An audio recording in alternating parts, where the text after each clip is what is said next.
soup, soup. Let's start the show.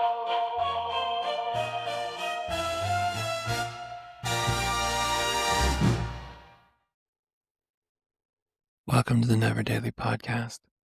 I really enjoy knowing now that everyone in the back door is sitting there, and then they get used to the silence, and then we just appear in their ears.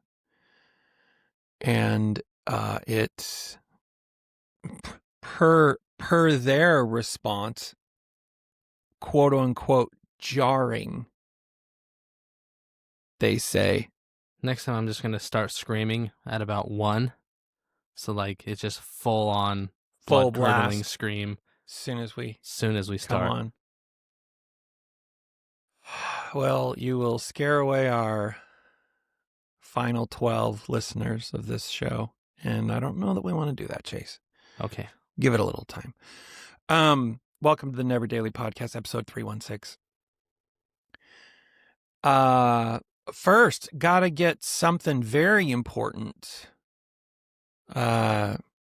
announcement. Muy off. importante for our Hispanic friends. Yes, muy importante.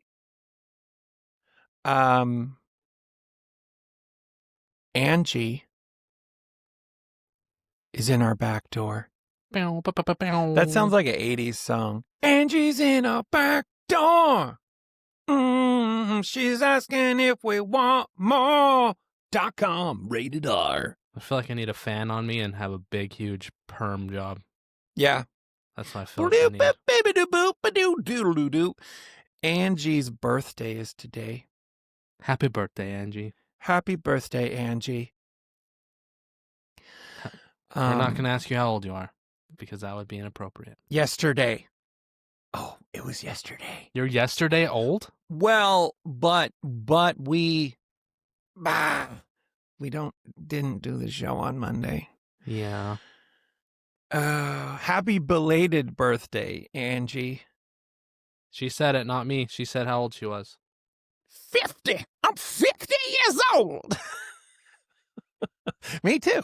We're both 50. I'm 50. That's an 8th centennial. 8th centennial? Yep, I know math. No. 8th bicentennial. There, I fixed it. 1/8 bicentennial. I think that's still wrong. No, 1/8 bicentennial's correct at this time. 4th bicentennial. Isn't by 200 years? Sure. And then 50 plus 50 plus 50 plus 50 is 200. That's according 4. to some people. 4th. 8th quadcentennial.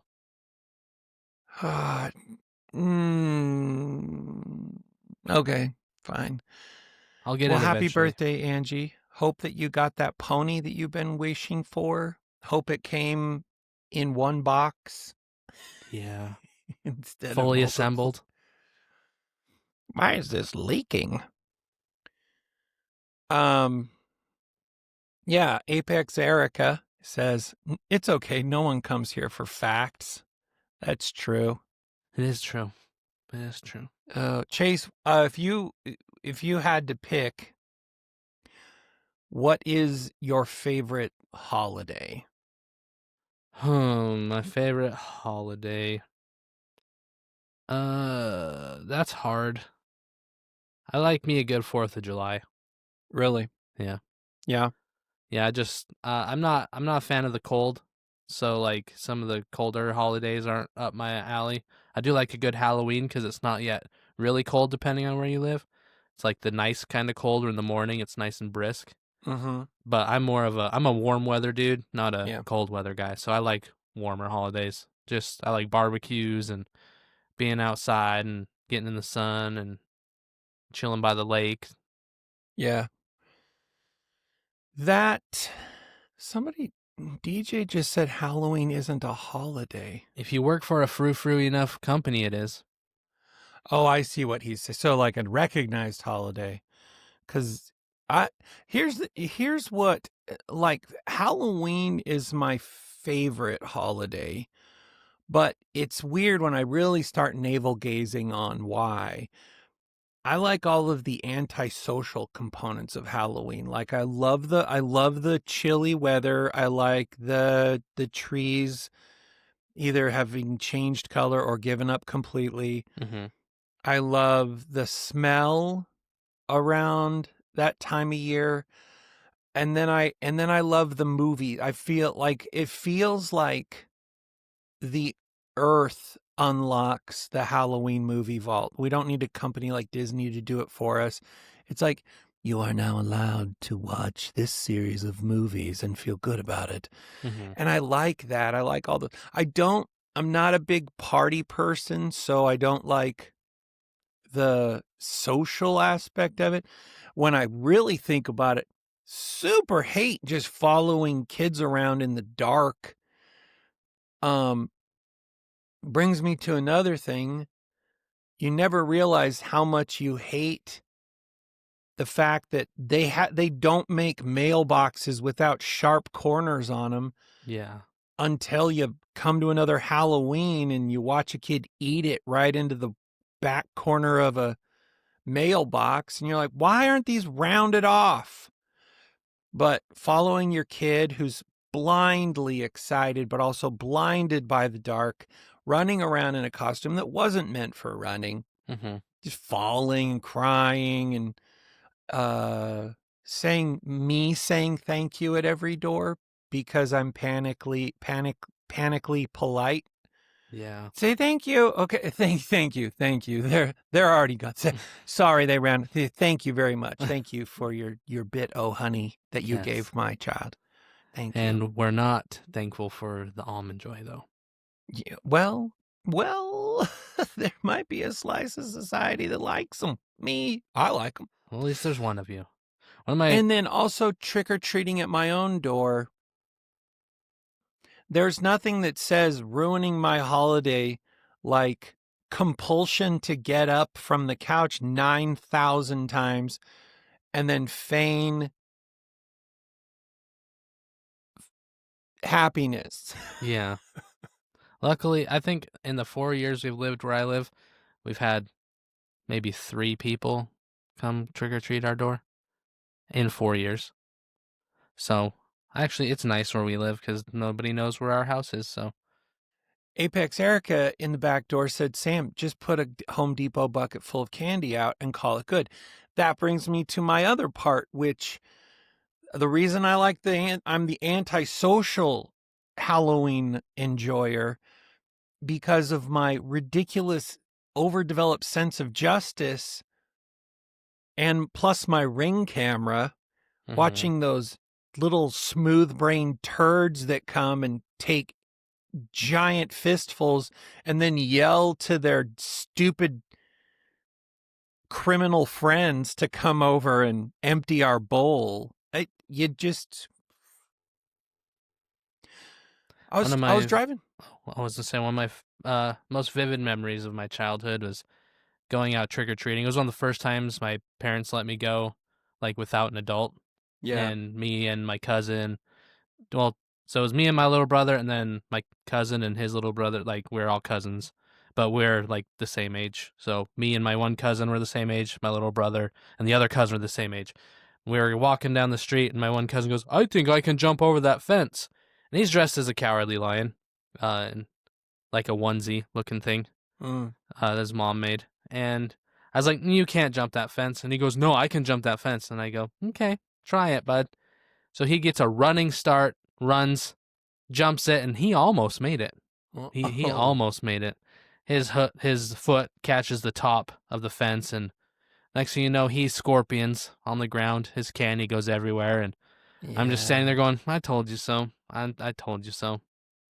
And that Yeah. I just to this day, for whatever reason, it's just one of those memories. And anytime I think of Halloween, I just see the cowardly lion scorpioning over a fence, candy flying everywhere. It's just one of my favorite memories I ever had. I think that everyone has their own version of that memory, right? We all have a memory of one of our friends eating it somewhere during the Halloween trick or treat candy route. Mm-hmm. Though this was interesting, kind of in the realm of asking your kid to identify things from the past. Like There's a whole list. I was going to do it as an everyday. I'll do it at some point, but there's one of them's like asking your kid what was the yellow pages, and they're like, "What?"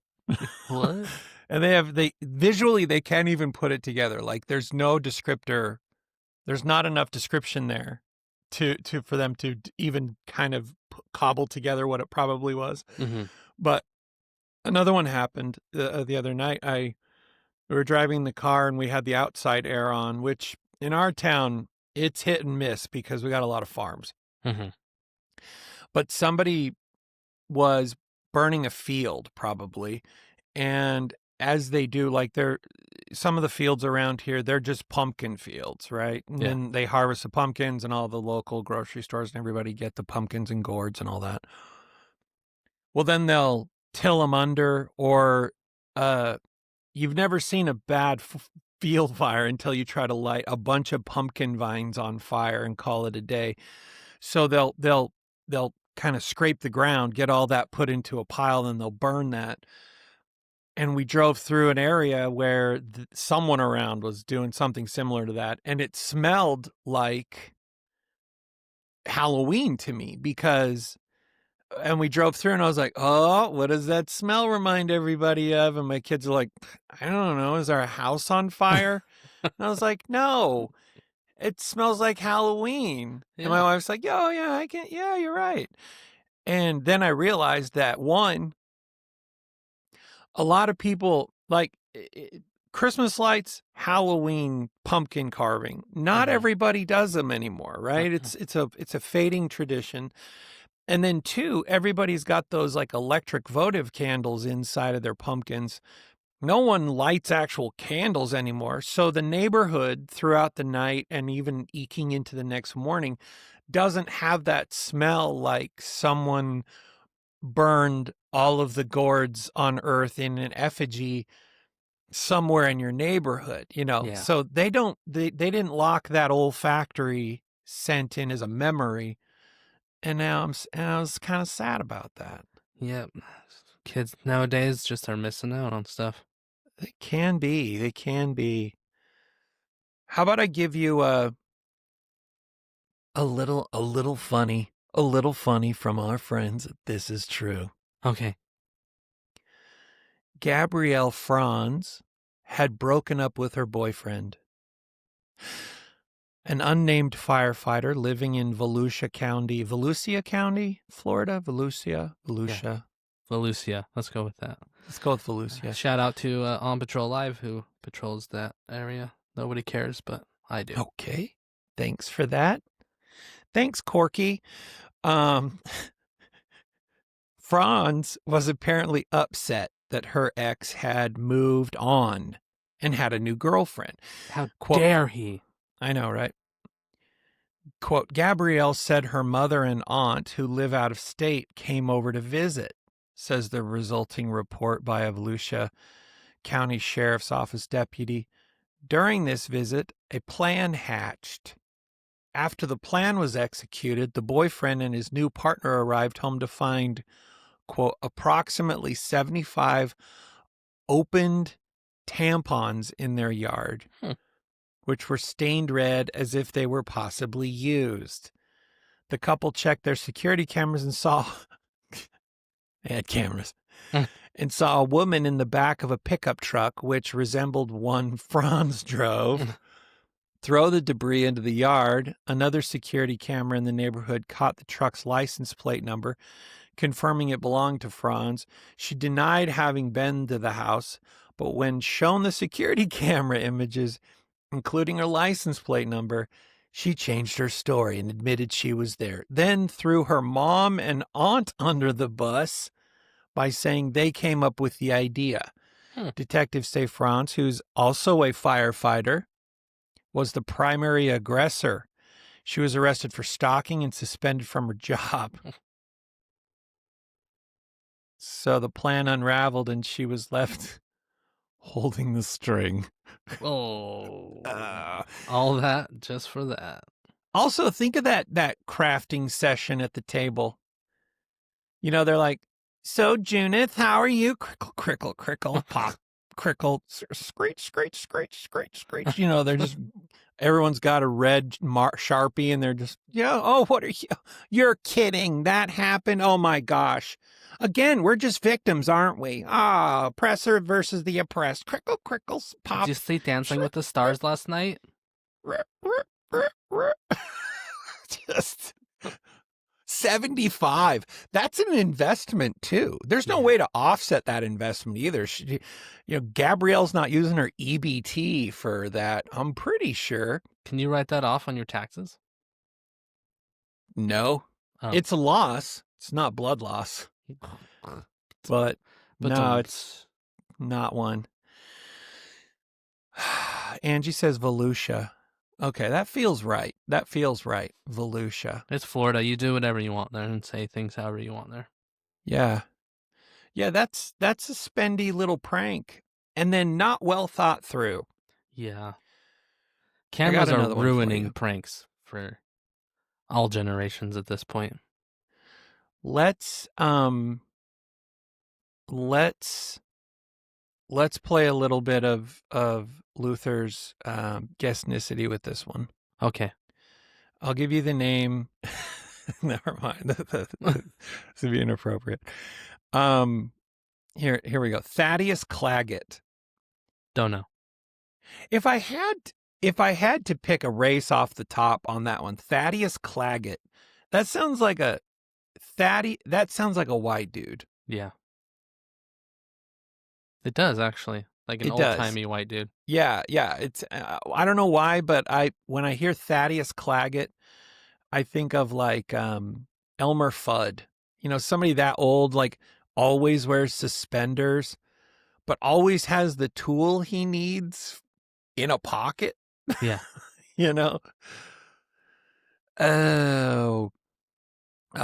Hey, a little bit of we rarely do news, up-to-date news kind of things, but it could be kicking the butt of our back door and maybe even this entire episode.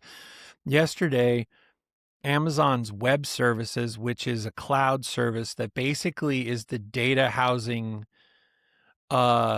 mechanism for like 60% of the internet, had a big problem. And Riverside, our recording studio, and a bunch of other just things you probably tried to use during the day, maybe TikTok even. I know Venmo took a Reddit hit. was down. Venmo was down. Snapchat was down. The list is very long of the websites that use AWS services. Anyway, so if you're having a problem today, I think that most of the websites are still recovering from that 1-2 punch.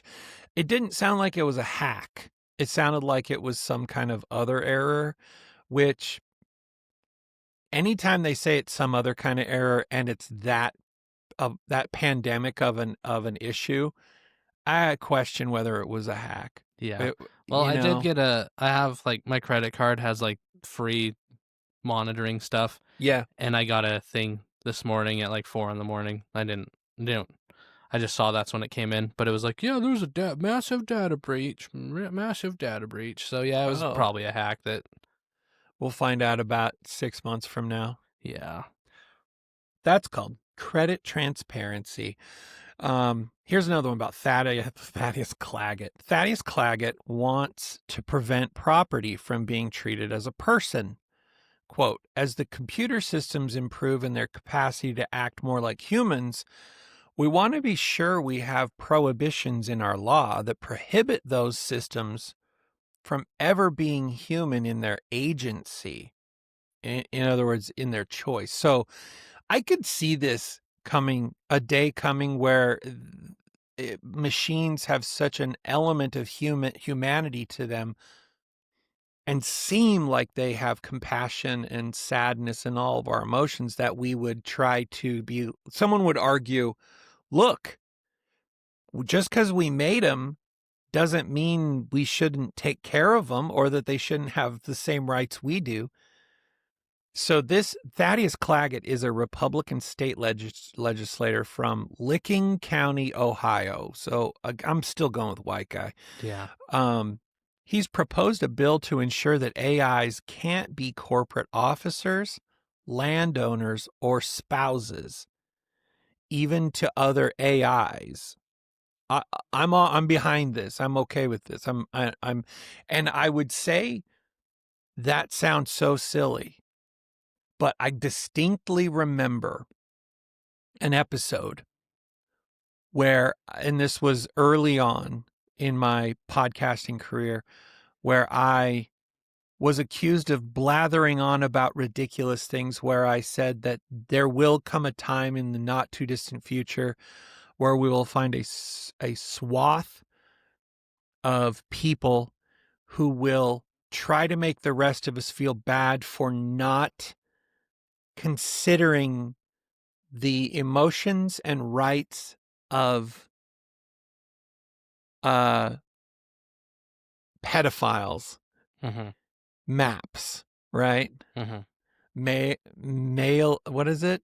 Minor attracted persons. Yes. And I was excoriated saying, oh, that's stupid. We'll never get there. You're just making a straw man for your conservative views.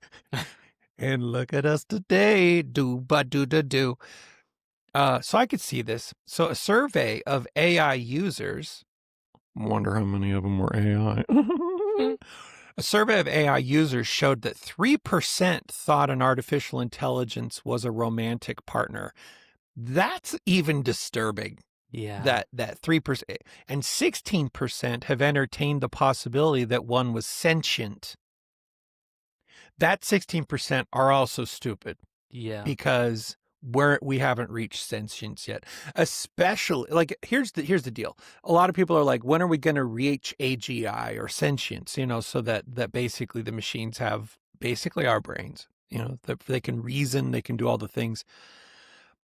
Guaranteed that when we've reached that, and if we have reached it, they're not putting it into your subscription. Yeah. It's not going to be a public service. That's one for the military and governments, and it will be sold to the highest bidder. We won't be getting, until they can figure out how to sell it to us at a ridiculous price, we won't be getting sentient AI on your iPhone. Claggett acknowledges that AI is better at certain tasks than a human, but he wants to keep it out of certain roles. Under his proposal, AIs would be declared non-sentient entities. Just like me. Yeah. It reminds me of how quickly things move.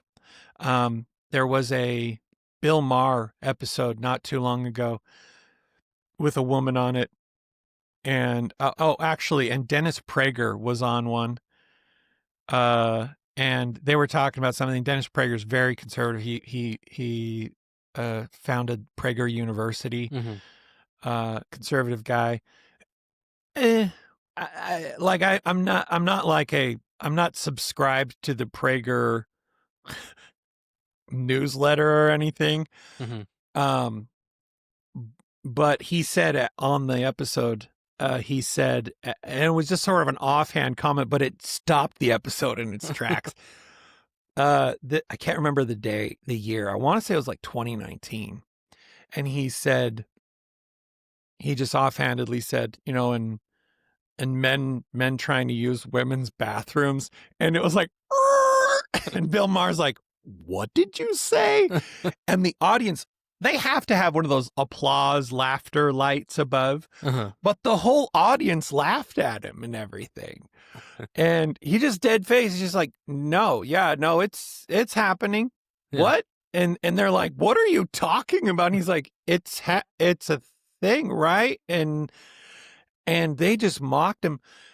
I'm not just saying it's like that kind of element of our society, but these kinds of things that, like, there's always some scout team out in front that's like, based on the trends and everything, this is either happening or it's gonna happen, and the rest of it are like, you're a fool. You're a fool. No, we're not ever going to try to give equal rights and legitimate, legal rights to machines. Bah ha ha.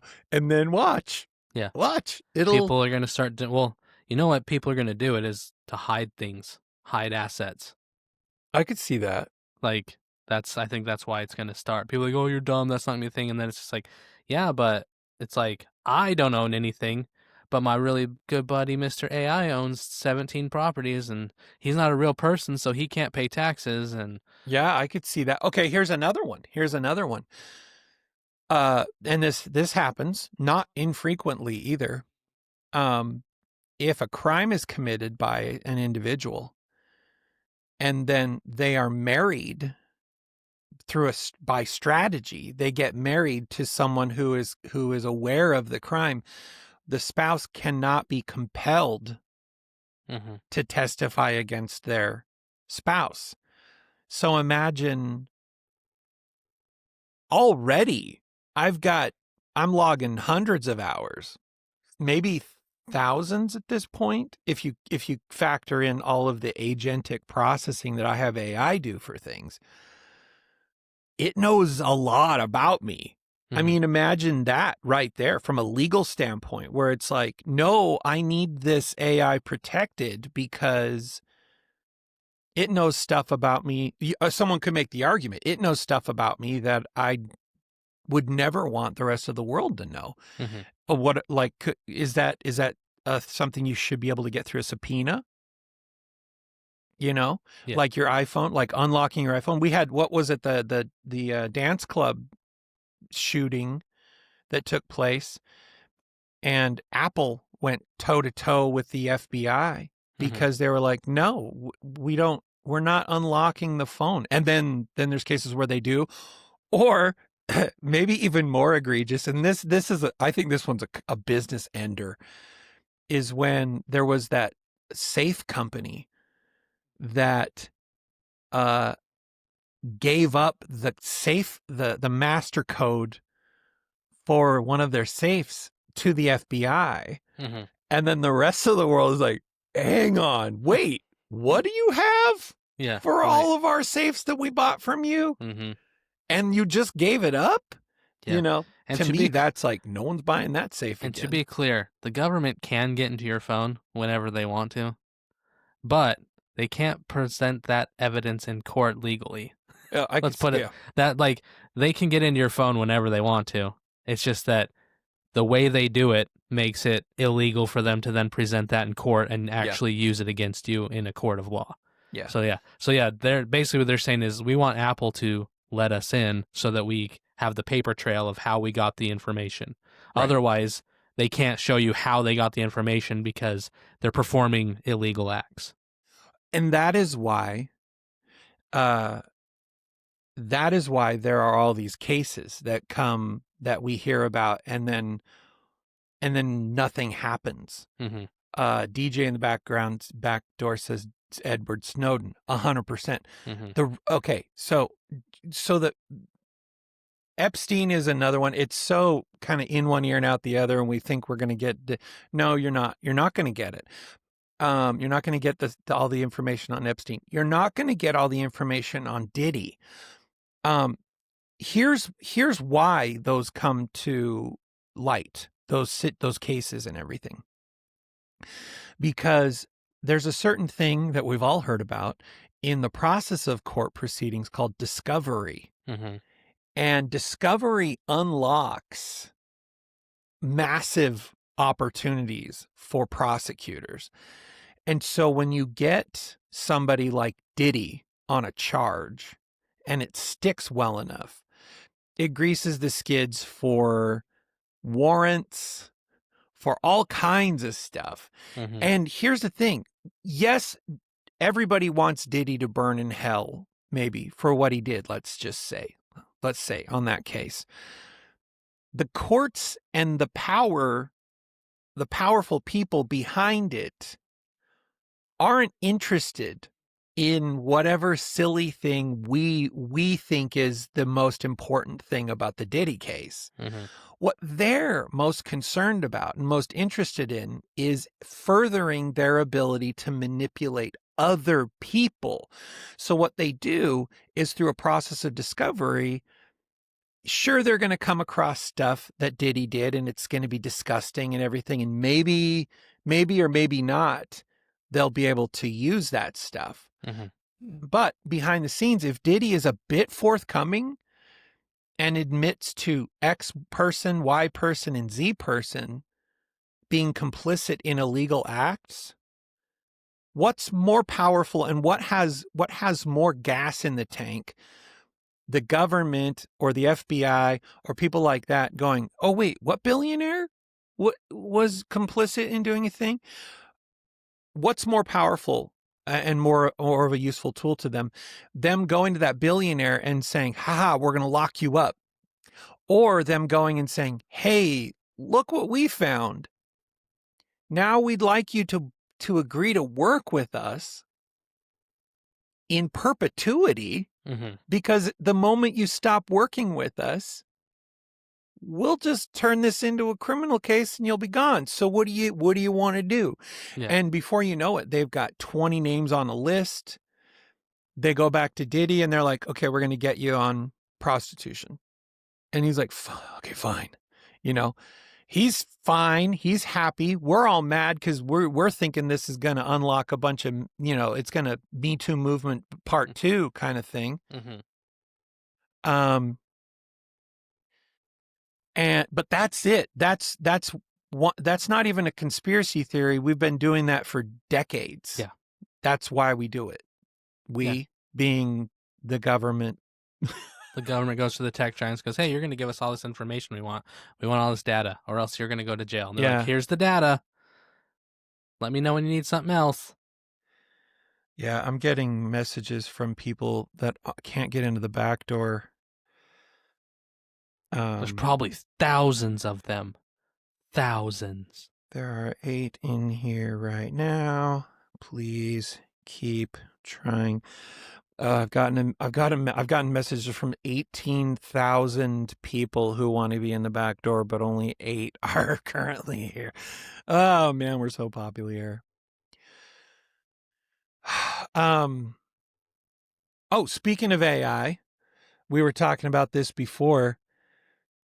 It's gotten bananas how good it's become. And so preparing you now, if you're not watching this on Spotify, this is a good place to watch, to switch over and to see this, because you probably have already come across these things, and it's so good and just slightly boring enough that you don't know that you were duped into seeing AI. And I think this is one of the ways that it's going to happen, is enough boring content gets put in front of us that we stop looking for the signs that it's AI. And so I want to share my screen. I'm going to share a couple that we've come across. It's like putting a frog in a boiling pot. Yeah. So this first one, I'll play it. I'll play it, and then we'll talk about it for a second. Then I'll play it again and do a bit of analysis, and then I have a silly one that you brought that I'll play as well. But here we go. Let me play this first one. Oop, not my share. Don't want to share my script because I don't have a script for this. Anyone that thought we had a script, you're a silly goose. You are all right. Silly gooses. So tell me when you can see that. I could see it. Okay. So this is titled "Hero Dog Saves Child from Mountain Lion Attack." Okay, I'm just gonna play it and then we'll talk about it for a sec. So here we go.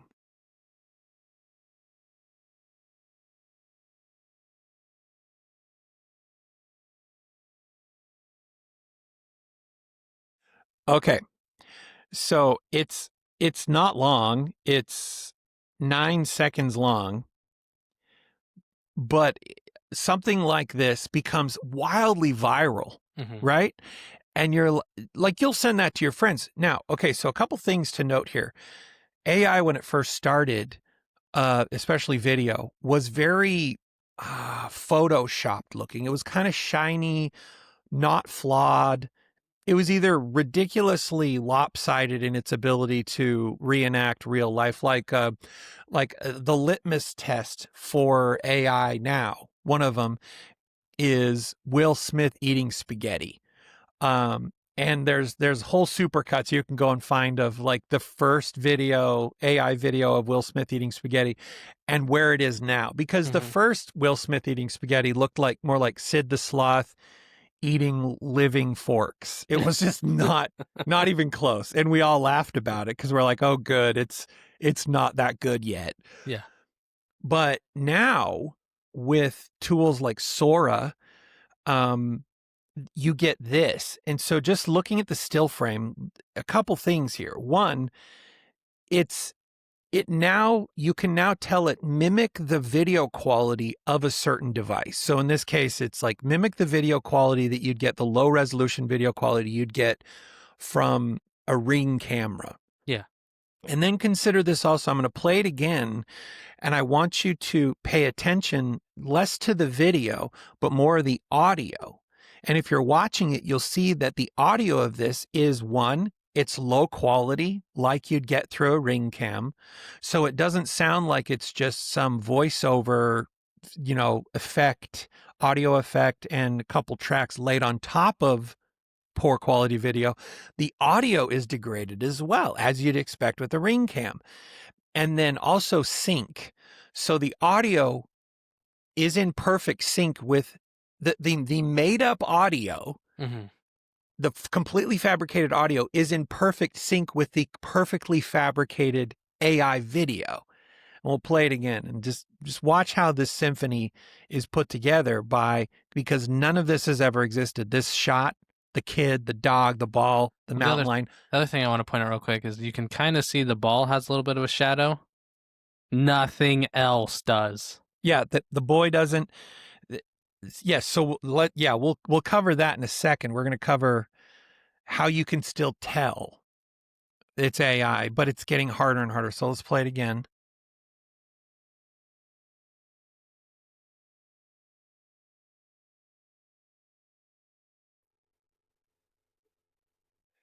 Okay.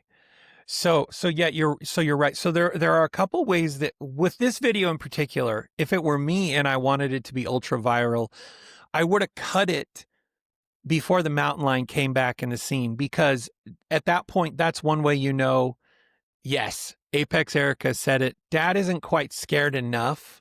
Well, and the other thing is when the mountain lion lunges, yeah, the other arm just kind of disappears.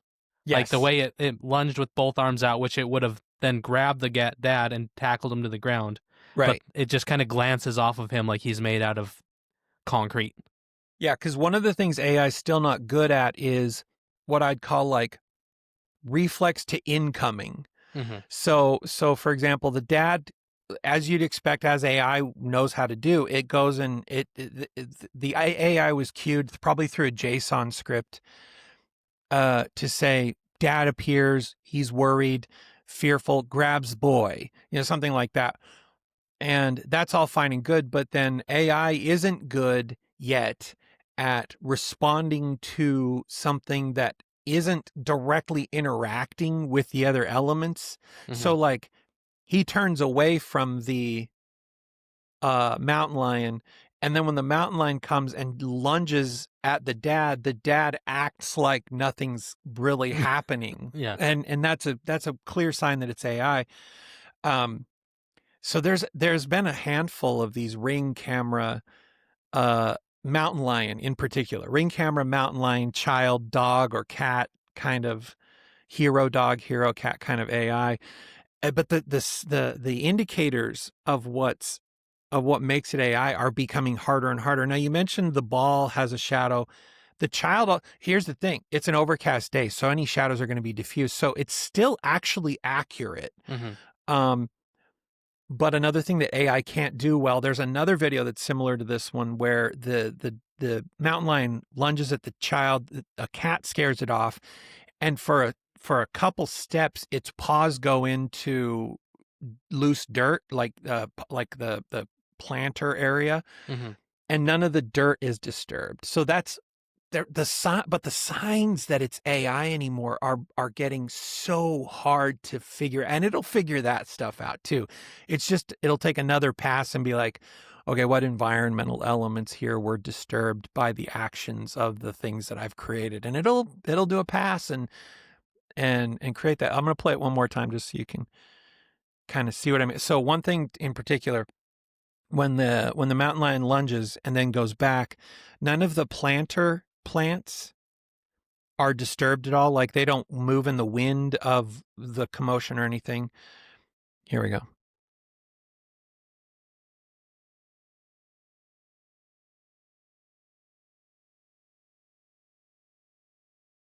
Yeah, so Like the mountain lion leaps over the planter, but none of the plants move. Yeah.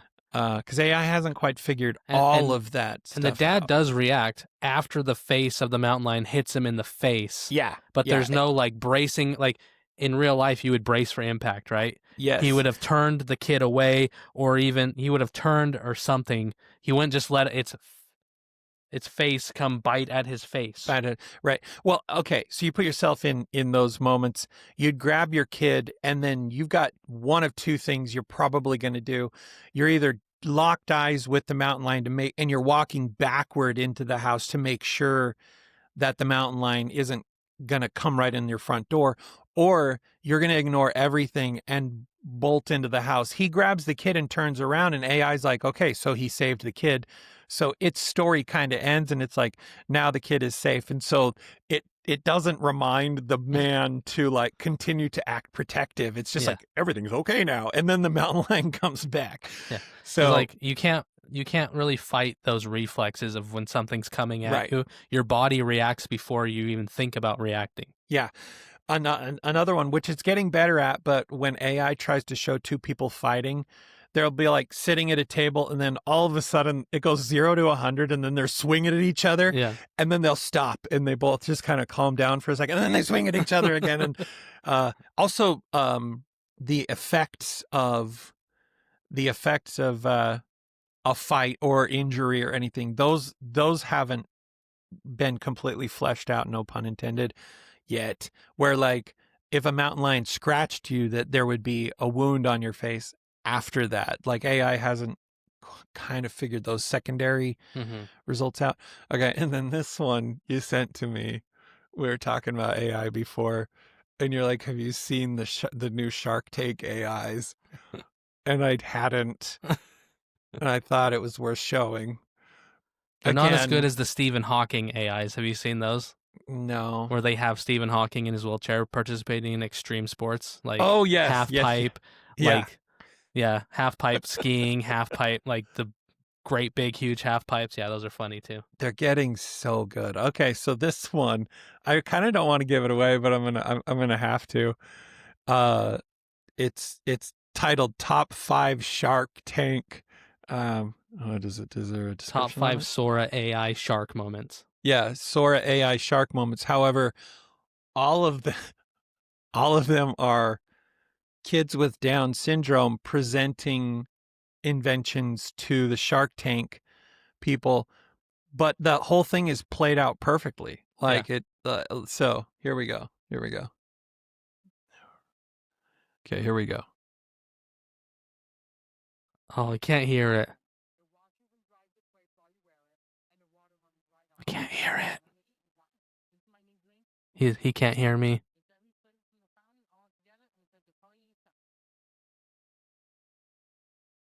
Did it take over his headphones?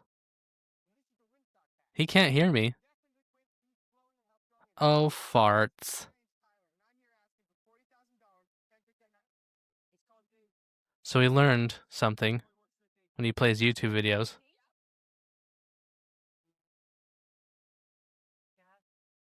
Can anyone hear me? Okay. Oh, this is fun. Were you talking? Yeah, and no one could hear you or your audio. They could only hear me. You couldn't hear me. Could you hear the audio from the other one? Yeah. Well, there wasn't audio on the other one.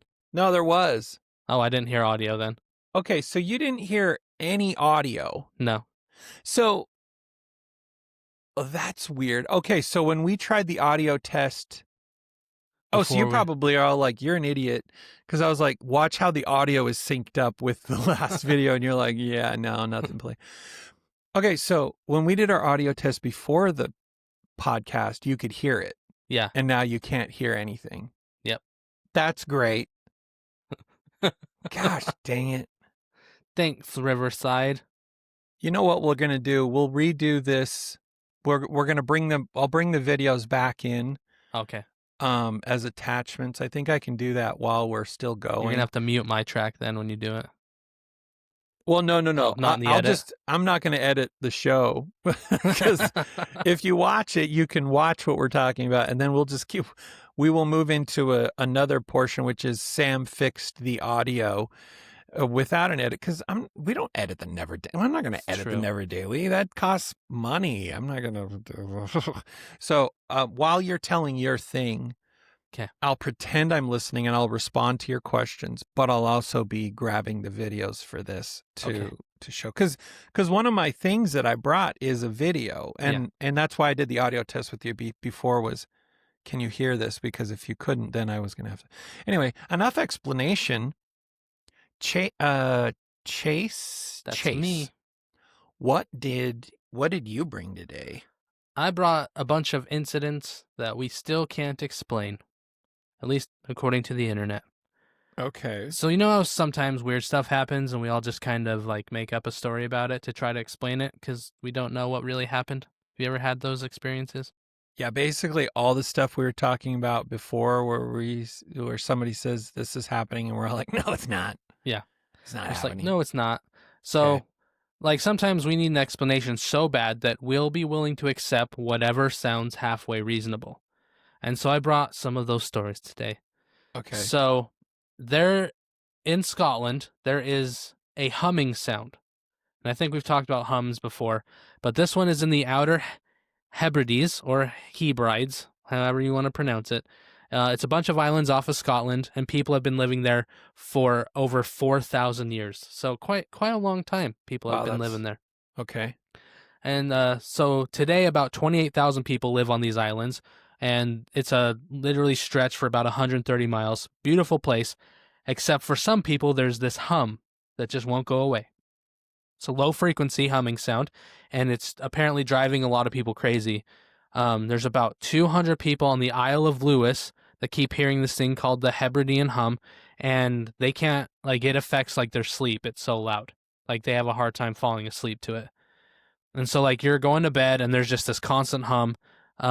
It's been recorded.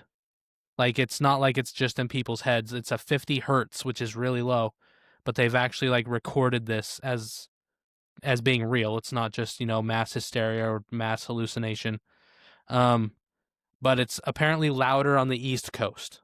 So, have you ever had a sound keep you up at night, like a neighbor's TV or a machine that forces you to breathe or something? Oh yeah. Well, I have a CPAP, and I think the motor's getting old, and so there's nothing like having a motor connected to a tube connected to a thing that goes on your head. So basically my head becomes a record player for any vibrations or noises made by the machine connected to the tube transporting all the sound to my head. So yes, yeah, definitely. So you know exactly what these people are going through. Yeah. And some people say that it affects them in the daytime too, because it's like it just distracts them. They just keep hearing the humming. And in April 2025, so this is very recent, someone who runs a Facebook support group for people dealing with the hum said it's getting louder, more consistent, and more intrusive. And it's like, so it's basically getting worse. And some people feel completely isolated when they hear it, which is kind of a sad thing. Like, they just feel alone, and like they just, like, it's so monotonous that it's kind of driving them crazy. But they've confirmed it. So Yeah, it's a real thing. Okay, so they've confirmed that this hum isn't just like it kind of makes me feel like if a certain percentage of people were getting it, I'm like, maybe it's a genetic thing, but they've confirmed that the hum or vibration is actually resident. They've actually like monitored it and quantified it and everything. The thing is they just don't know where it's coming from. So the theories are that it might be from a local sewing plant, like manufacturing, like the machines or whatever, joining all together, sewing at the same time, or making this vibration. Which you go, okay, I could see that, I guess. Wait. Did you say that some people are coming to the conclusion that it might be a like a Yes. sewing flash mob? Yes. Well, because there's a manufacturing, a sewing facility where they sew. I don't know if Okay. it's clothes or whatever, but Okay. they actually have like a manufacturing, a textile facility there. Okay. So it's just like, okay, maybe it's the machines. That's what some people say. Someone um said that maybe it's a mystery submarine. That one's kind of weird, but there's a lot of people who think it's real, that it's Okay. like some nuclear submarine that's patrolling the area. And then this one's the best one. Some people say it's just the Earth turning. Like they can actually hear the planet rotating. That's what Oh. some theories suggest. So what do you think it might be? Well, uh I don't think I don't think it's the earth turning because it's turning against what? Yeah, Like that would be the thing. but Turning against what? the moment I say that though, I realize that you know, the earth doesn't move all by itself all in one happy solid motion. I mean, there's a Mm-hmm. lot of viscous liquid tertiary layers, you know, tectonics. Mm-hmm. I mean, there are a lot of things going on the earth. It's anything except for just a solid mass. So so I don't rule it out, but for as consistent as it is and also the same uh the same volume and the same hertz and everything, Mm-hmm. it doesn't sound like it could be the earth. Yeah. So that I'd rule that out. Um, so another thing, like we've heard of like towns in America in the U.S. where people are like, "This is something's up. Something is." Am I still sharing my screen? I was literally about to say you're still staring at your screen. Something is going on underneath our town, and everybody's like, "No, you're stupid. It's probably swamp gas." Um, come to find out, there's a massive boring operation underneath to create some what they thought was secret Yeah. facility or whatever. So I don't rule that out at all. The only thing about, you said this was Scotland. Yeah, and it's on island chains. Yeah, see, the challenge with that is you're digging below the water table.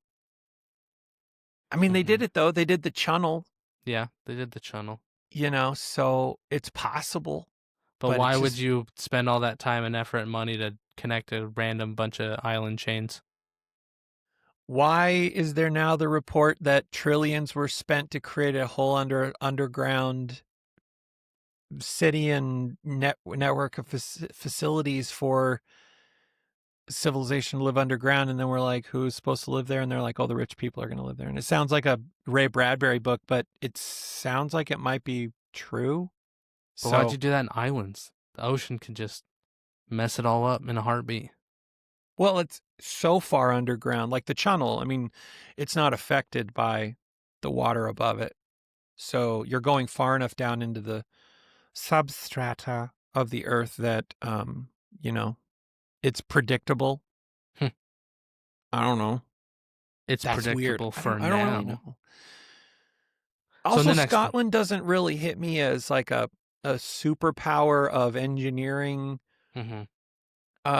where the island is small enough, I mean, relatively speaking, that if somebody was creating or having to even assemble the boring machines and the equipment to Yeah. do that, unless it started offshore, some like England. And there's only like 28,000 people that live there, so it's like your labor pool is tiny. Yeah, somebody knows somebody who Yeah. knows something, Yeah. So Like unless it's offshore, like on the European continent, and they're doing a thing, so yeah. eh, Nobody still knows, but the hum's real. Like that's all they know is that it is a real thing. interesting. Okay. So the next one, something kind of similar. This is in Denmark. They have tremors, and It's just they've been happening for a while. So May 13th, 2023, a bunch of people in the island of Bornholm in Denmark feel these really strong tremors. So they called in seismologists, the earthquake folk, and these people say, nope, no earthquake. And they're like, yeah, but there was actual tremors. And they're like, yeah, it wasn't an earthquake, though. And so people are like, wait, what? And so they happened about 20 minutes after there was a small blast in Poland. I guess there was, I don't know why they were blasting stuff, but they were. But the scientists were saying, no, that wasn't it. Like, we're too far away. The way the ground is made up of, it wouldn't be able to travel. And then the same day and night, there was like 10 more reports of tremors in southern Sweden, which is just north of Bornholm. And some experts thought maybe atmospheric pressure waves caused it, but they couldn't figure out what caused the atmospheric pressure waves. So basically, they're just like, yeah, we don't know what happened. But there were seismic waves, and they were measured, but we don't know why. There wasn't earthquakes, and it wasn't blasts, and it wasn't atmosphere. And so they're just like, well, whatever, moving on now. This is where my conspiracy theory hat gets situated and positioned pretty securely to my head, because all of the discoveries that are being made by third parties now, like in Egypt, and Zahi Hawass, the head of Egyptian antiquities, is like, this is all bull crap. That's nothing there. And we're like, yeah, so all the discoveries we made in the last decade, though, you also said weren't real. Yeah. So the skepticism abounds because, like, hey, no, the tremors were real. And the people that are saying no, they're not, are the ones that own other detecting devices, which either didn't pick it up, which says that their detecting devices suck, or they were detected. And I can just see it. Some guy in some detection station out in the middle of nowhere is like, and he rings his boss. He's like, boss, we got a thing. Yeah. And then like his boss is like, hold on. And then like, the line goes dead for like 10 minutes.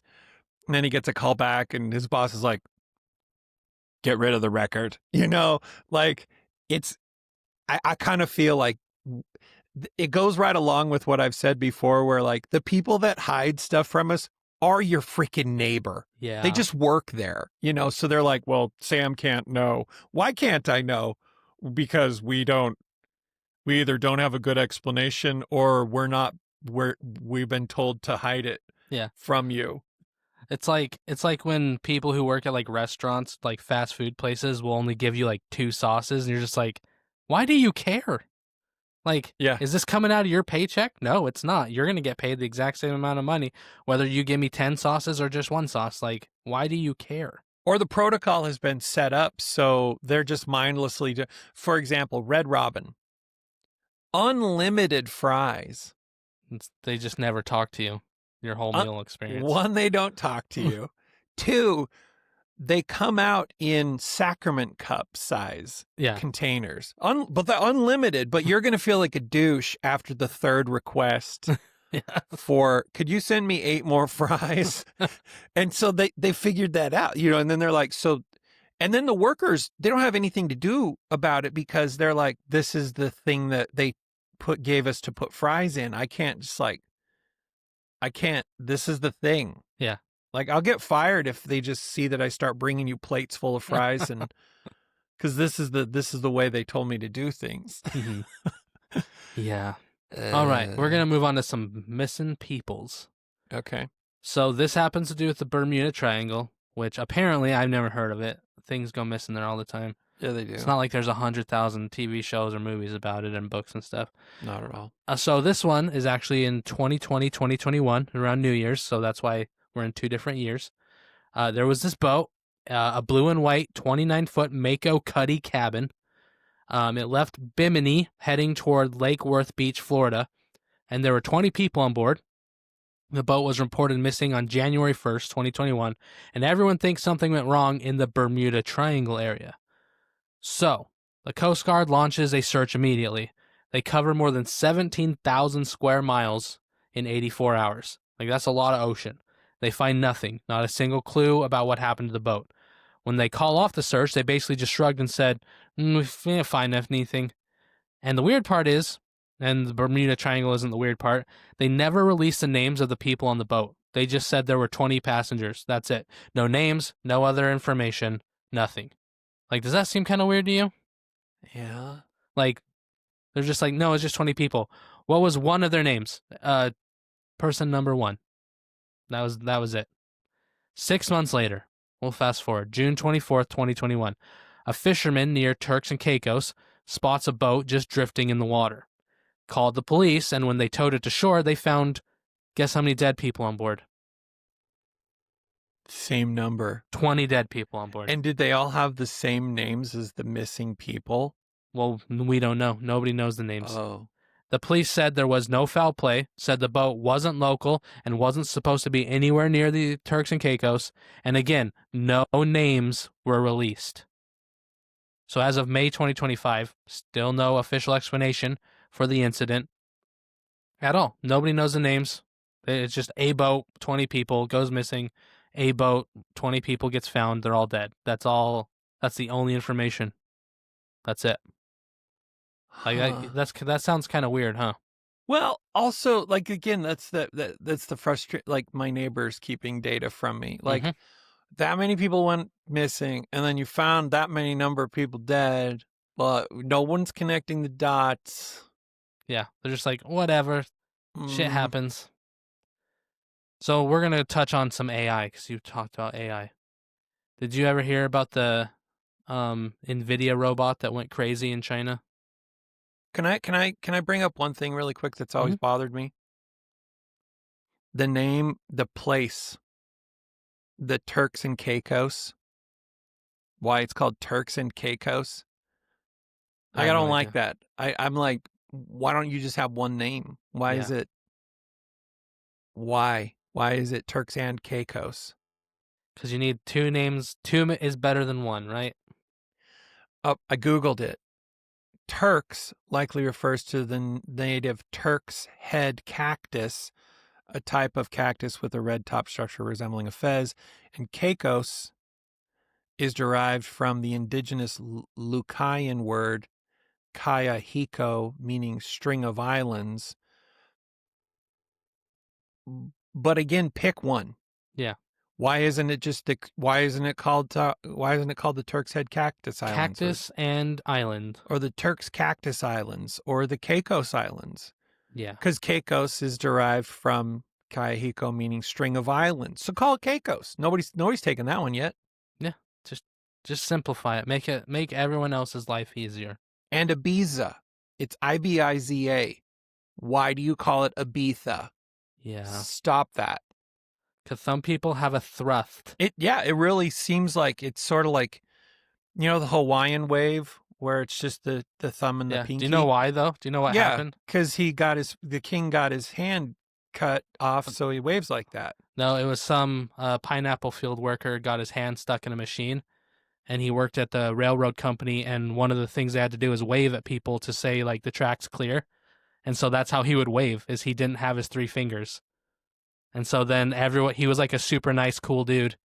Actually, he was a Mormon. But yeah, super nice, cool dude. He always waved at people, and so like it just became synonymous. He was a super laid back, chill guy. So it literally and he was a surfer. So that's where it came from. If you look it up. So I've been educated on the myth. The myth is that Hawaiian king Kamehameha had his fingers cut, but it really is Hamana Kalili.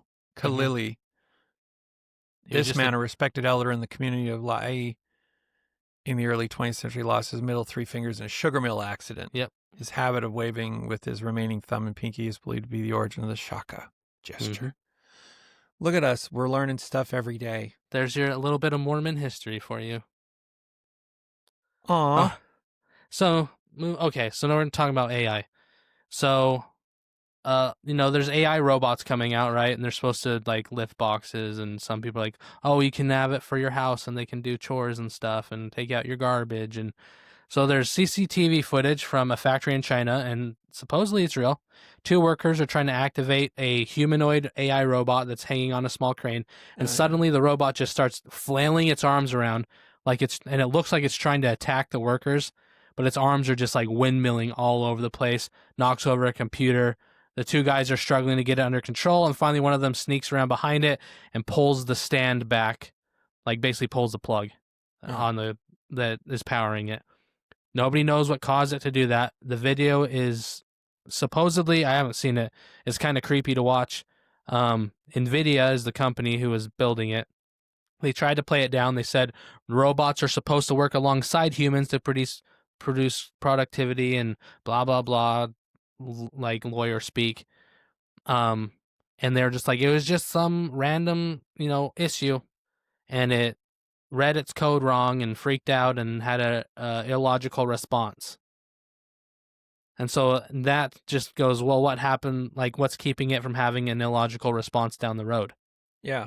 You know what I mean? And just like taking your kid out, smacking it across the face at 100 miles an hour.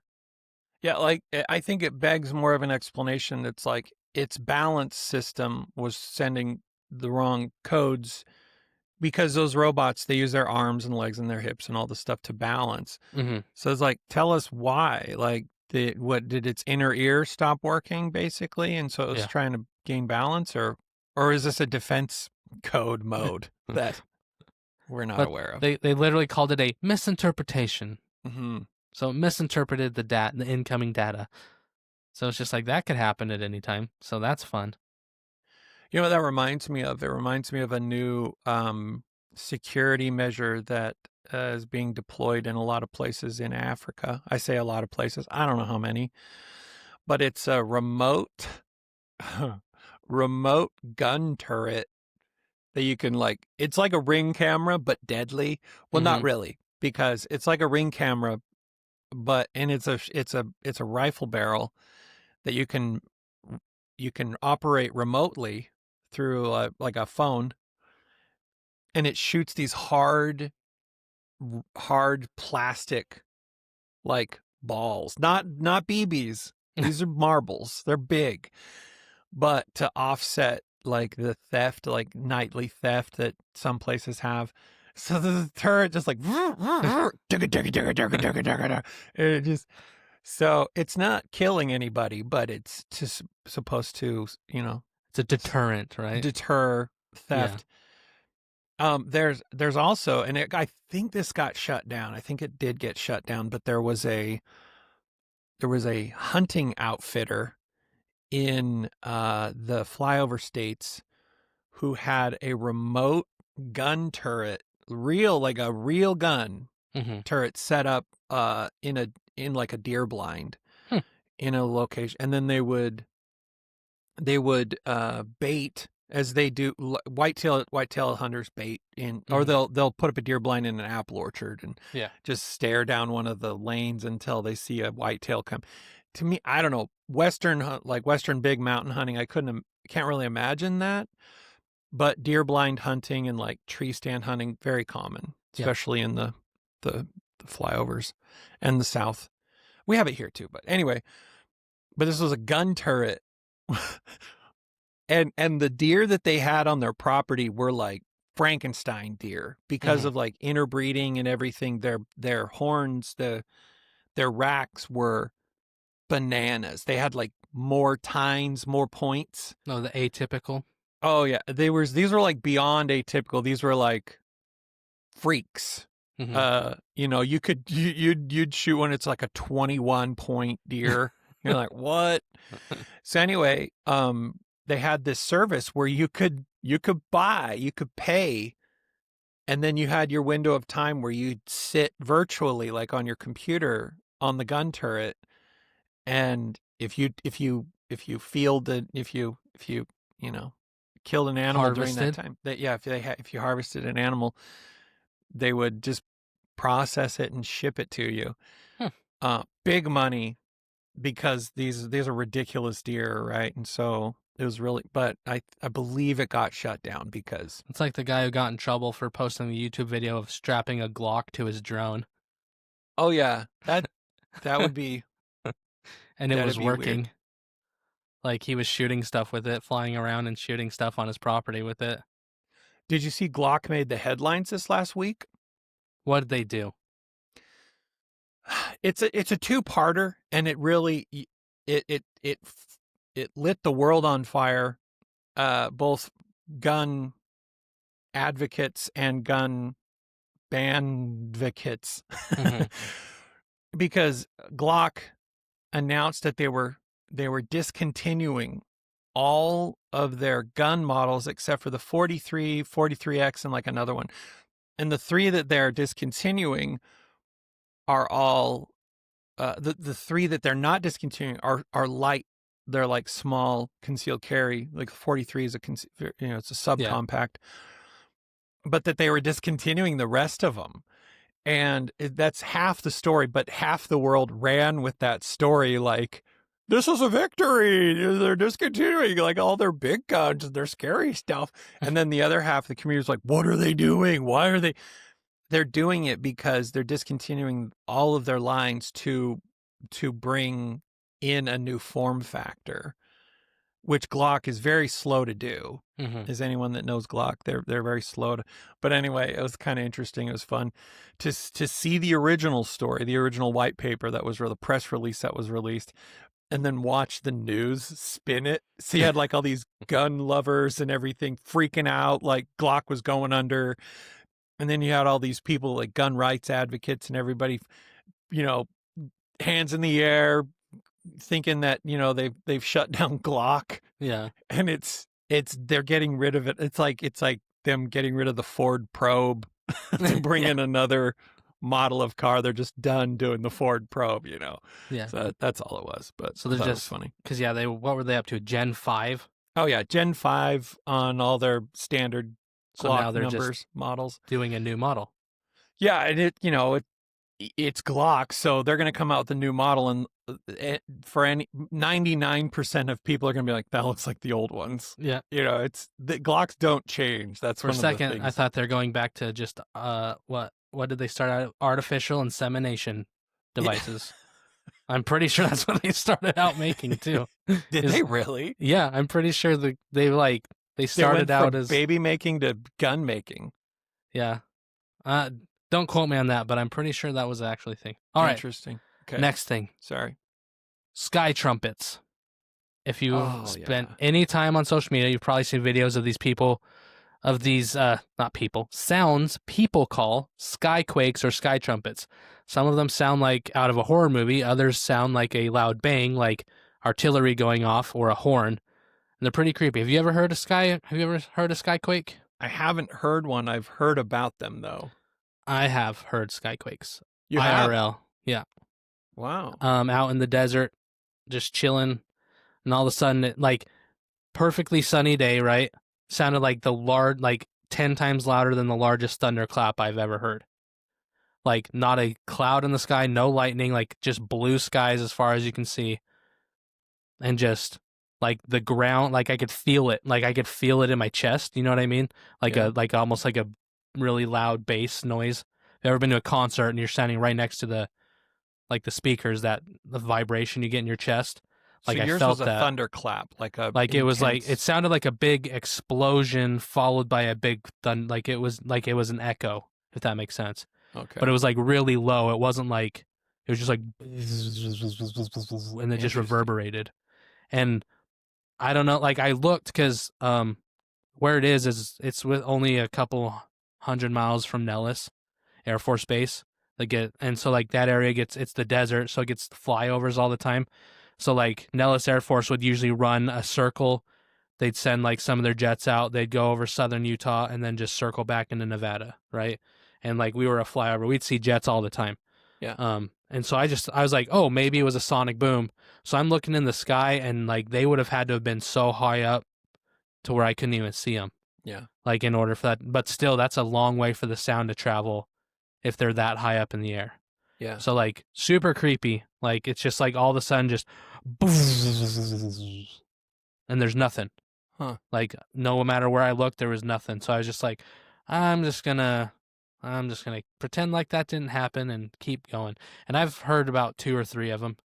I've spent a lot of time hiking in the desert, but Yeah, I was hiking. We were actually rock climbing in the Owyhee canyons, and they do training out there. We didn't think we were like in the area for Mhm. training though, but a jet came through the canyon, and we're talking a big canyon. It's not like it's a wide, not extremely deep, wide canyon, not like the Grand Canyon with like 5,000-foot walls, nothing like Yeah. that. But we're rock climbing and we're on the rock, and this jet came through and hit the sound barrier in Mhm. the canyon, and the whole canyon flexed. Yeah. Like you felt like the canyon moved away from you and then came back. So yeah, and then that's pretty, once you've felt that once, you recognize it. Mhm. It's different than, they don't reverberate really either. It happens and it's just like kind of kicks you in the gut and then it's Yeah. over. And that's why it sounded like the thunder. 'Cause, sometimes it's just like boo, boo, boo, and it's like all over the place, like just the noise and the frequency of the sound. Like that's what happened. And I was just like, that was weird. Like I don't think Yeah. that was a sonic boom. So I'm Yep. like looking for planes, and I'm just like, I don't know, I don't know. And yeah, I was creeped out for a while, and then I got back into audiobook I was listening to, and then I found a deer shed, and then I was super happy, and my adrenaline and dopamine took over. So Yeah. um, so these have been recorded, all over the world: Argentina, Canada, United States, Japan, India. One of the first recorded skyquakes was in New Madrid, Missouri. Hmm. People said they heard sounds like artillery before and during so there was also a 7.2 earthquake that happened, which is a big earthquake. Um, so these sounds seem to be different, though, like the sound of them depending on where you are. New York City, they used to call them Seneca guns because it sounded like a bunch of artillery, like large cannons being fired off in rapid succession. In Japan, they call them uminari, which means cries from the sea, and that's kind of poetic and also terrifying. And so, yeah, they're just weird. Like scientists have been trying to figure out what causes them for years. Some of the theories are air pressure changes. So I mean, which is kind of like what thunder is, right? The lightning burns the actual air away, and then the two air walls smash Smashed together, together. Right. and that's what the thunder clap is. And so like that's why it kind of like it was just kind of weird. It sounded like thunder, but not thunder at the same time. Well, you think you've seen everything that can happen in the sky, and like, even, you watch enough Ripley's Believe It or Not, or you rent that book from your school library, and you think you've seen ball lightning and you've seen all the things, Mm-hmm. and then a new technology comes about and puts enough new stuff into the sky that suddenly you see things that no one's like. SpaceX is they put so many rockets into the air that we're seeing new phenomenon that happens, which would normally happen once a century because of how much of a fluke the right environment is for it. But like when a SpaceX booster rocket pierces a certain part of our atmosphere, and you get that spread, like rainbow wild, like aurora Mm-hmm. effect, that it's relatively common now. You see it and it just like boom, and it bursts and it opens up. And that's something that without SpaceX hucking like thousands of rockets into the sky over a small period of time, somebody only would have witnessed once every 100 years. Yeah. And was there a camera to catch it? And now Mm-hmm. we're, Yeah, it's now all we're over the catching more. place. So yeah, that was real. I'll do one more, and then I'll turn it over to you. This Okay. one's kind of creepy. We're getting close to Halloween. This is kind of Halloweeny. This is called The 8-Day Bride. So this is about peoples again. May 12th, 1947, so this happened a while ago. 22-year-old woman named Christina ran off and married her 26-year-old boyfriend, Jack Kettlewell. Her parents did not approve, but they did it anyway. For their honeymoon, Jack and Christina went to this remote cabin in Severn Falls, Ontario, Canada. The cabin belonged to Jack's friend, Ronald Berry. Ronald's like, hey, you guys are going to the cabin for your honeymoon? I'll go too. So he does, which What? is kind of weird, right? Yeah. Going with your friend on their honeymoon, right? So it's like, would you want your friend going with you on your honeymoon? I wouldn't. No. So they go out to this cabin, and 8 days later, Christina is dead. So that's why it's called the 8-Day Bride. So after 8 days, Christina is dead. The cabin burned down, and Jack and Ronald escaped the fire, but Christina was found lying face down in a pool of water that was only 9 inches deep. And this pool of water was just a few meters, because this is Canada, so it's a few meters from what was left of the cabin. And the autopsy report said that she drowned in 9 inches of water, which is possible. So her death was suspicious, obviously. There was no smoke in her lungs, no burns on her body. She was still wearing the pajamas she had on when the fire started, which means she had been inside of the cabin. But if she was inside when the fire started, there should have been like smoke in her lungs. She should have smelled like fire. Like then there might, there's something was weird. Yeah. Investigators found out that Ronald Berry was he was the friend, right? Ronald Berry was the beneficiary of two $5,000 life insurance policies, one for Jack and one for Christina.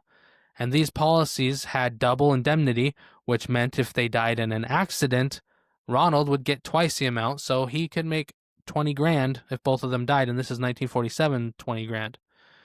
People started suggesting that Jack and Ronald, so here's some theories. Some people thought that Jack and Ronald were lovers and that they had planned to kill Christina together. Then Jack was allegedly forced into admitting, so this is like hearsay, that he had an affair with his friend Ronald. And another conspiracy theory said that Christina had tried to kill herself previously, and that another time she had tried to kill herself and Jack. So like this was like revenge.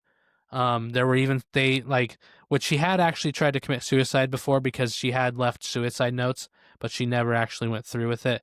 But yeah, super weird. A lot of stuff, like a lot of weird stuff in the story. So it's been, a long time since, and nobody's ever been charged with anything. Really? Yeah. So did Jack kill her? Did Ronald kill her? Did she kill herself? Nobody knows. I kind of feel like it's an inside job, and they did it because if she did it, I mean, we don't live in a Hollywood movie where somebody's like, we should call the cops, and then the movie wouldn't be the movie unless everybody else said, no, we're not going to do that. Yeah. Like if she killed herself, reasonable people would be like, call the police. Yeah. Bring them here. There might be somebody that's like, they're going to think we did it. And if I'm in the room, I'm like, no, that's the way we all go to jail. Yeah. So that's just crazy. Like maybe the two guys, were lovers. I mean, it's the mid 40s. Like that wasn't that was something you definitely hid as well as you possibly could back then. Yeah. Even in Canada. And so yeah, just weird. Like she just dies in a pool of water outside of a fire. Money's involved. People going on honeymoons with other people. Huh. Yeah, just almost like a Hallmark movie. I saw an interesting image, and I was looking to see if there was one that's similar for Canada, but I'll share my screen really quick. This was interesting. Okay, so the reason I thought of this was my wife and I started watching a Netflix show called The Survivors. And it's really good. We're really enjoying it. It takes place in Tasmania. Do you know where Tasmania is? It's over by Australia, but not Australia. Yeah, do you know where?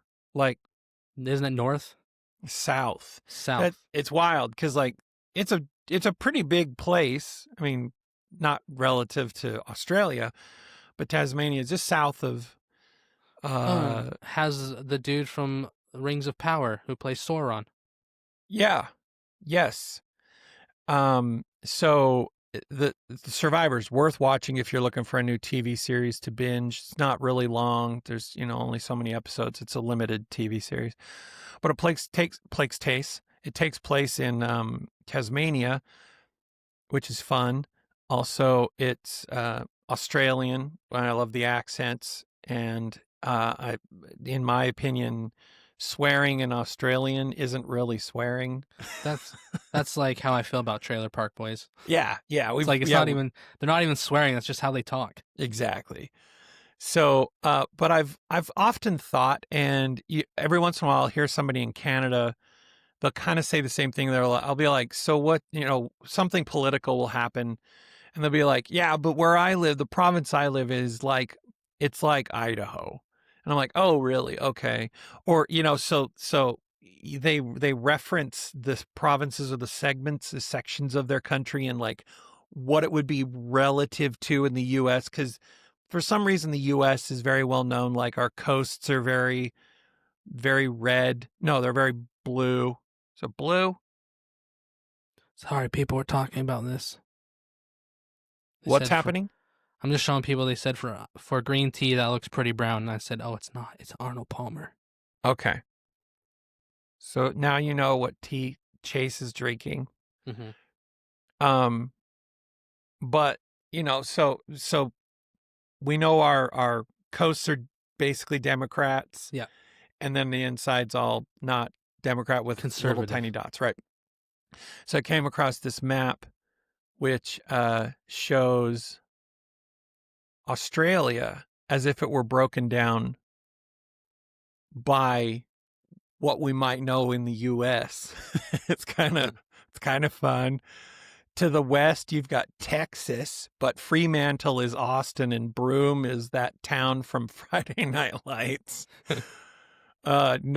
Central north, you got Florida, Crocs, Gators. This should be obvious. It says northeast, you've got basically Alabama, except for southeast QLD, which is Louisiana. It's still batshit crazy, but it's fancier. South Central is like Ohio, Idaho, and Iowa all in one. All boring. I'll take boring any day anymore. So then you've got the southeast, which is kind of broken down. You got New Mexico in the inland. The southeastern coast is California. You got this little tiny dot in southeastern, which they're saying is like New Jersey. It's a toilet. My guess is it's probably their biggest city, which would be down there. And then New York is south. The southernmost tip of Australia is like New York. And then you got this little island in between Australia and Tasmania, which they're saying is like Guam, which is probably because the rest of the world is like, what's Guam? What's Guam? and then they say Tasmania is like Oregon. So that would be interesting. So it's just it's whatever you think Oregon is. Yeah. I live in Oregon. Yeah. So I wish, honestly, I kind of wish that not elementary school maps, but maybe college maps after we kind of get a feel for different places in the U.S. We've read enough headlines, we kind of get the lay of the land. I'd love that. Like, I want to have a course in college, which is like maps of the world as if they were U.S. places.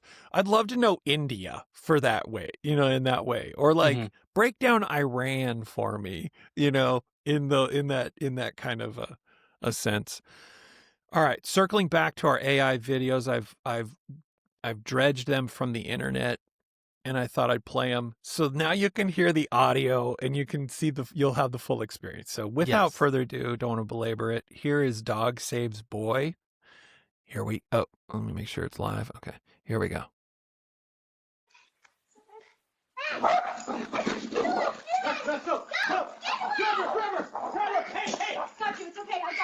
Oh my God.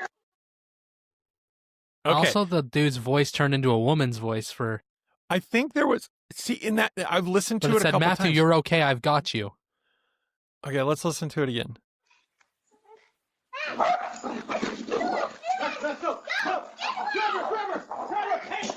It's okay. I got you. Oh my God. Oh, you're right. Like it totally added a woman's voice as if. So again, not perfect. Also, I've never heard a little kid that small perfectly say, "Get away." Yeah, right. But still, crazy how synced up, like again, now you can see like the audio is degraded as if it's coming through a ring cam. Yeah. There are other ones where the mountain lion makes a noise too, and it just adds to the realism. All right, and then here's your Shark Tank one. This'll be so much more relevant without just seeing it and thinking we're being insulting to people with Down syndrome. This is the Shark Tank AI inventions. Hi, Sharks. My name is Benny, and this is the dish rack hat. It washes and dries your plates while you wear it, and the water runs right off. Hi, my name is Ryan. This is my new drink, the Super Soda. It's every flavor from the fountain all together. It's like a party in a cup. Ryan, I tried it. It It's tastes just a mix awful. of sugar and chemicals. There's no... Hi, Sharks. My name is Benny, and this is the windsock hat. It tells you exactly which way the breeze is blowing and how strong it is. Hi, Sharks. My name's Tyler, and I'm here asking for $40,000 for 10% of my company. It's called Daybeam. It's a solar-powered flashlight that only works in the daytime. Wait, only in the daytime? Hi, my name is Cash, and this is a smart rock. It connects to nothing. It does nothing. It just exists. I'm asking for 2 grilled cheese sandwiches. Wait, for my two entire- Wait, 2 sandwiches? Wait, 2 sandwiches? Like just the fact that you can type in words and have it kick that out is Yeah. insane. Well, and the pacing, like, you know, the shark, the guys interrupting Yeah. and all that, like, to make that real before AI, you'd need Premiere, or you'd need a video editing suite, and you'd have to have multiple tracks, Mm-hmm. and then somebody would come in and be like, move the audio track of the Shark Tank guys so that he's interrupting. Like, you know what I mean? Like, Yeah. you would have to craft that together. But now, using a prompt, you know, You make pretty decent looking Shark Tank clips of anybody selling anything you want them to sell. yeah, it's wild, and it's only going to get more wild. Oh, here's a fun fact I don't share though on AI writing. So if you've ever written, maybe you're one of those people that wrote a resume using AI, and then you got called out because they're like, this is AI, and you're like, how did they know? Here's a quick way that they know now. And so you can fix this if you want. Also, if you ever just copy paste something that AI wrote and send it in, you kind of get what you deserve. And there's Like, also markers, hidden markers.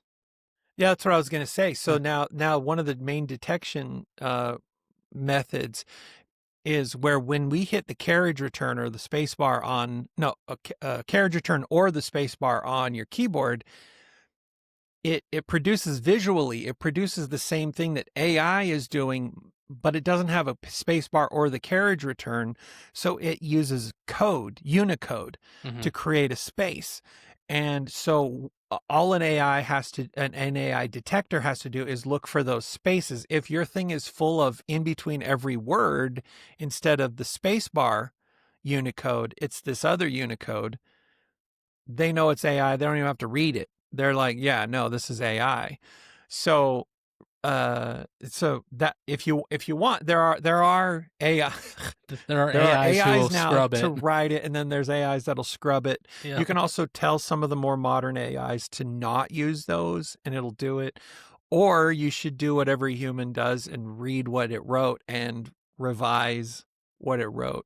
And then if you're going to submit it and there's some import behind what you're doing, scrub it so it gets rid of the code. Or submit it as a PDF. Yeah. All right. So I thought I'd bring one of the most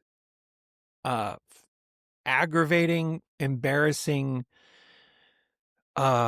interviews ever to occur. And not only that, it was very public. The interview was very public. Not only that, it was televised internationally. So it's May 2006. There's a guy named Guy Goma.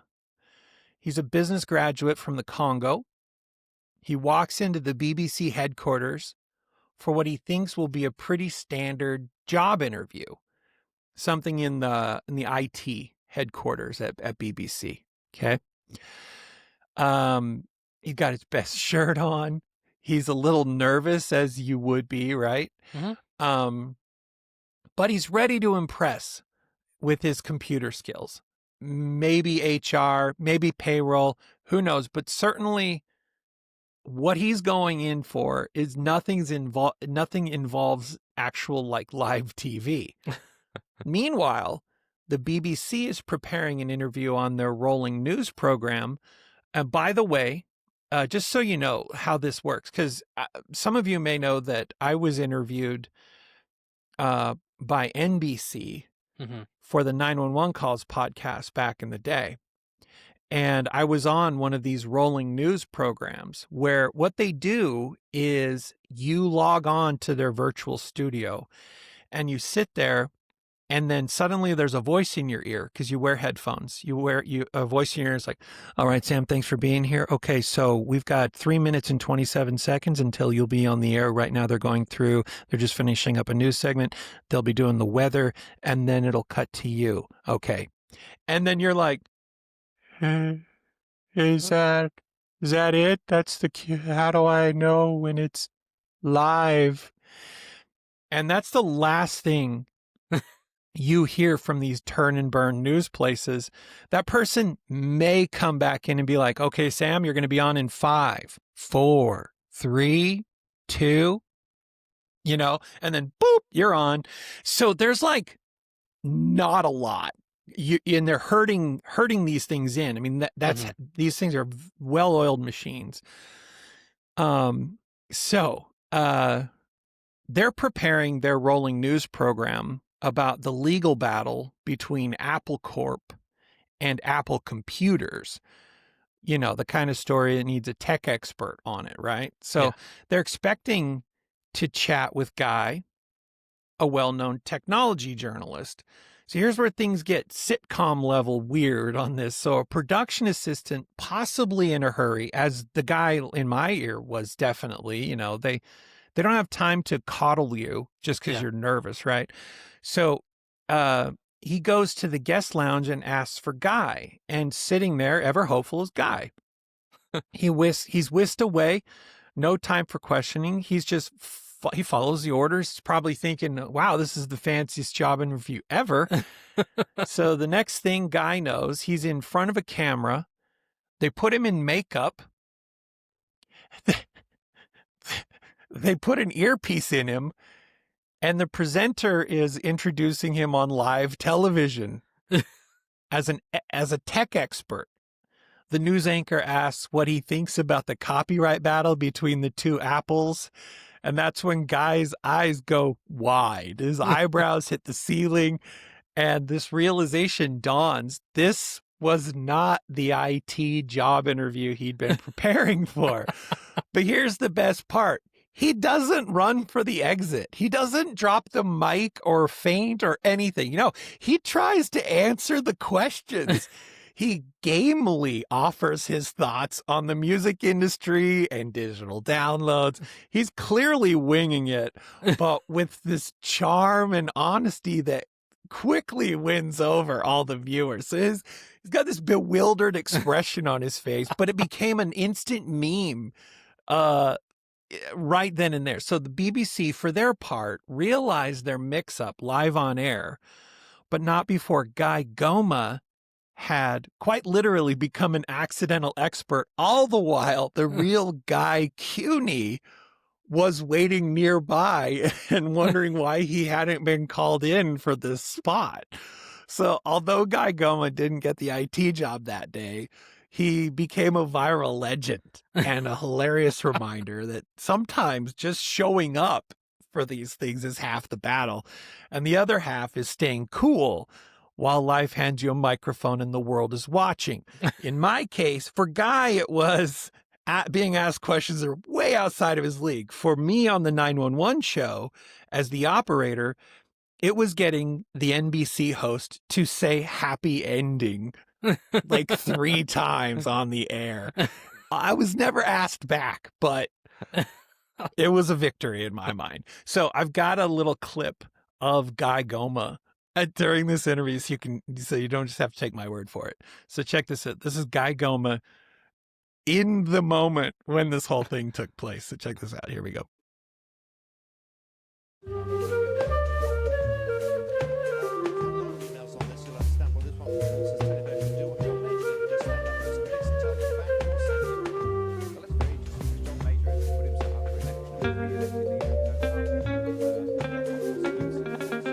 You can see his heart, What does his this breathing. all mean for the industry and the growth of music online? Well, Guy Cuny is the editor of the technology website News Wireless.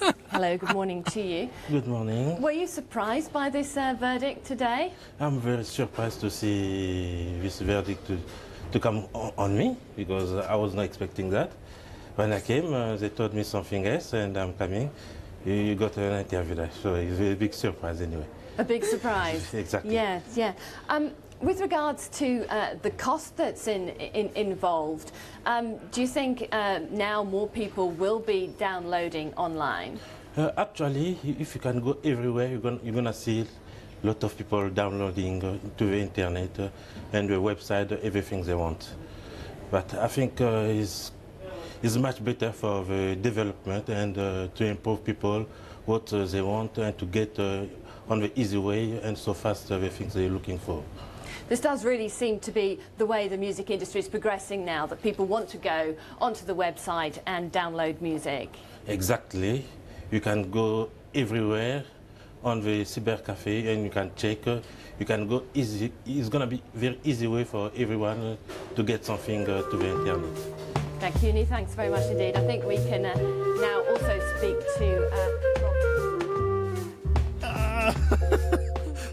Okay, so another thing that this reveals is like why it was so easy for me to get the news anchor to say happy ending is because they barely know what's going on. Mm-hmm. Like they're ramming this content through at such a fast pace. They've got a producer in their ear, but they're just a robot asking the questions and barely, and I mean barely, responding to the responses. Mm-hmm. During my interview with NBC, I caught her off guard a couple times, and you could tell she couldn't just move forward with the script because of the way I had handled the question. And in this case, it wasn't enough. Like Guy Goma was not giving her enough of a what's he talking about to like redirect or anything. Yeah. Like she was just gonna pound right forward. Just, yeah, right. So this is in characters. It's so funny. I love when you see the realization when she says a different last name and his eyes get big for a second. Yeah. And then he's just like, well, this is my life. Here we go. And then I believe like his accent sounded a bit French. Like he might have been like, was it French Guyana? I don't know where he was from. Well, a lot of Congo, countries Congo in Africa speak French. Like Madagascar, that was a lot of people there spoke French. Yeah. So when she's like, is this surprising? He's saying that I'm here doing this right now. Yeah. This is the surprising part. Yeah, I think She's he even like, says, I right. showed up for an interview, but now I'm here doing this now. She just barrels on with the questions. Anyway, he didn't get the job. But bless his heart. I thought that was so funny when I saw it. And it makes me wonder, like, how would I do in those situations, caught off guard that much? Because I realized that in my NBC interview, they don't give you the questions. So they're just, you got to be ready. Mm-hmm. And you may or may not sound smart when it comes out. And I just felt like it was a bit of a victory that I got her to say happy ending a couple times. And I could tell, I think I could tell she was a little pissed off that I was throwing curves, and I'm sure they deal with that all the time. Some guy gets on, he's like, I'm going to make her look like a fool. And I didn't want to do that, but the operator's on a show. It's not going to be normal. But, oh, bless his heart. It's just so without guile, Guy Goma, just beautiful. I hope he got a good job out of that. Like, hey, if the world knew that he needed a job in IT, you know, hopefully he got it. Hopefully someone took pity on him. It was so funny though. And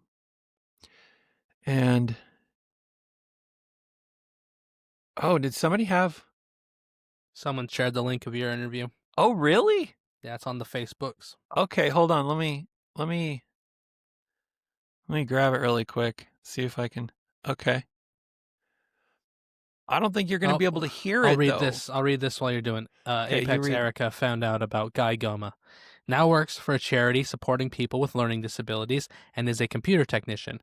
He has also been considering writing a book and planned to sue the BBC for royalties from his 2006 viral interview, which was a case of mistaken identity. I would. Yeah. I would. Well, it's like, thanks. Thanks for mean- making me embarrassed in front of the world. Have you ever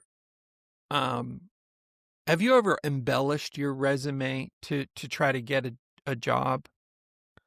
I think everyone has, but yes, I've done that before. Had you ever done it to the point where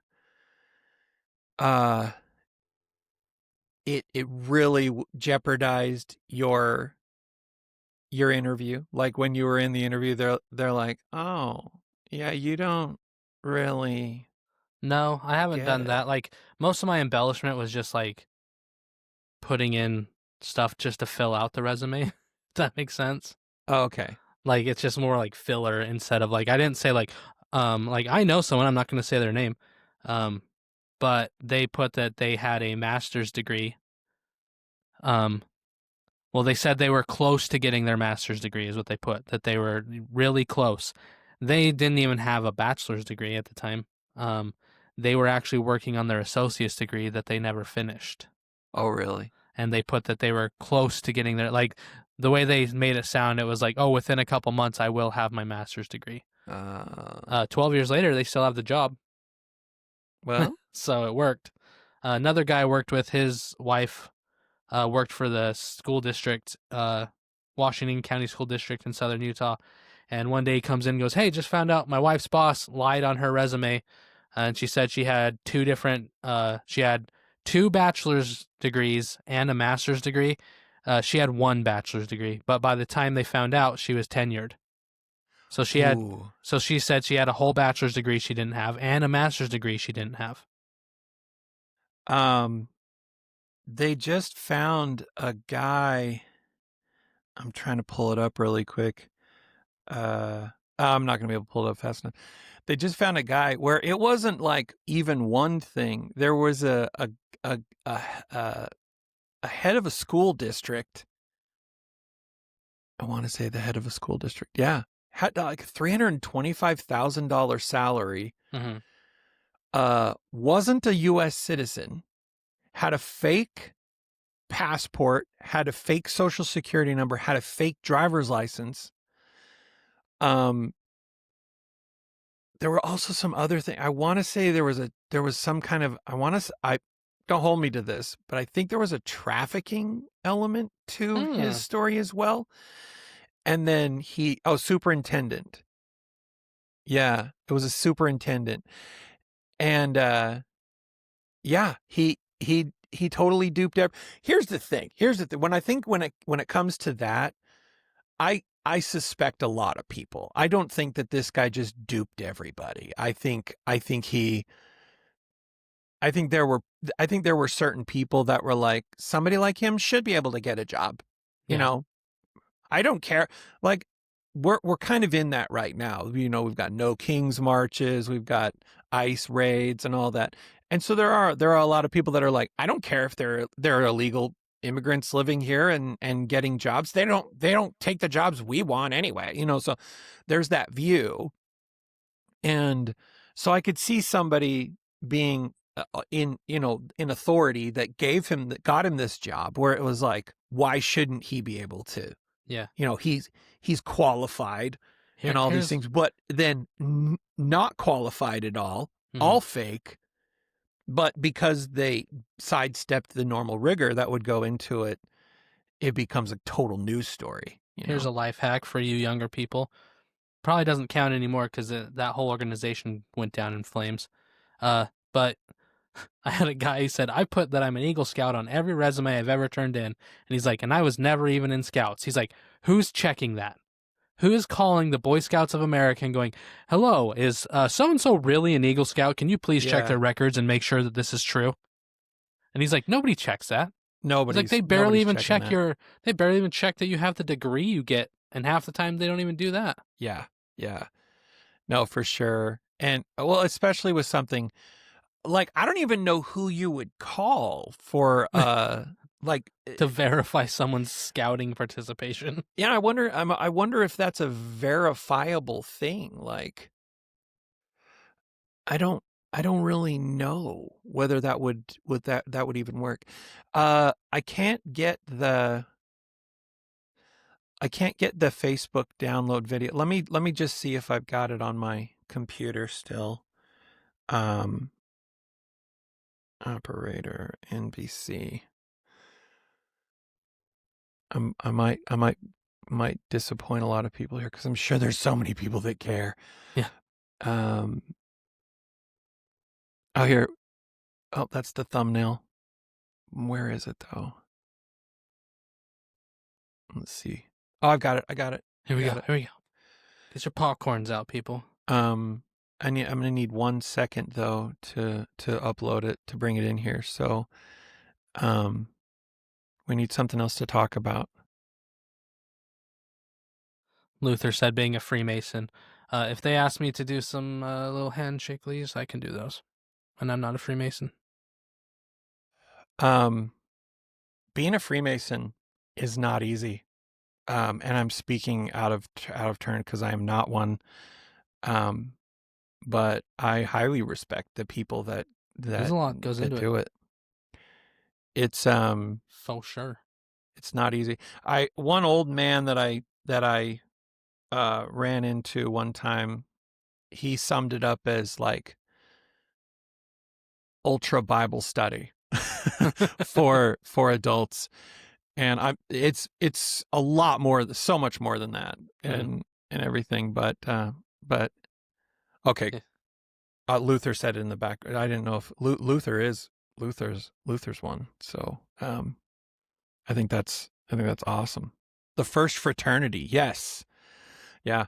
Luther, you should. I don't know if you've ever done like an AMA or something, and where that came up in particular. I know it's come up on.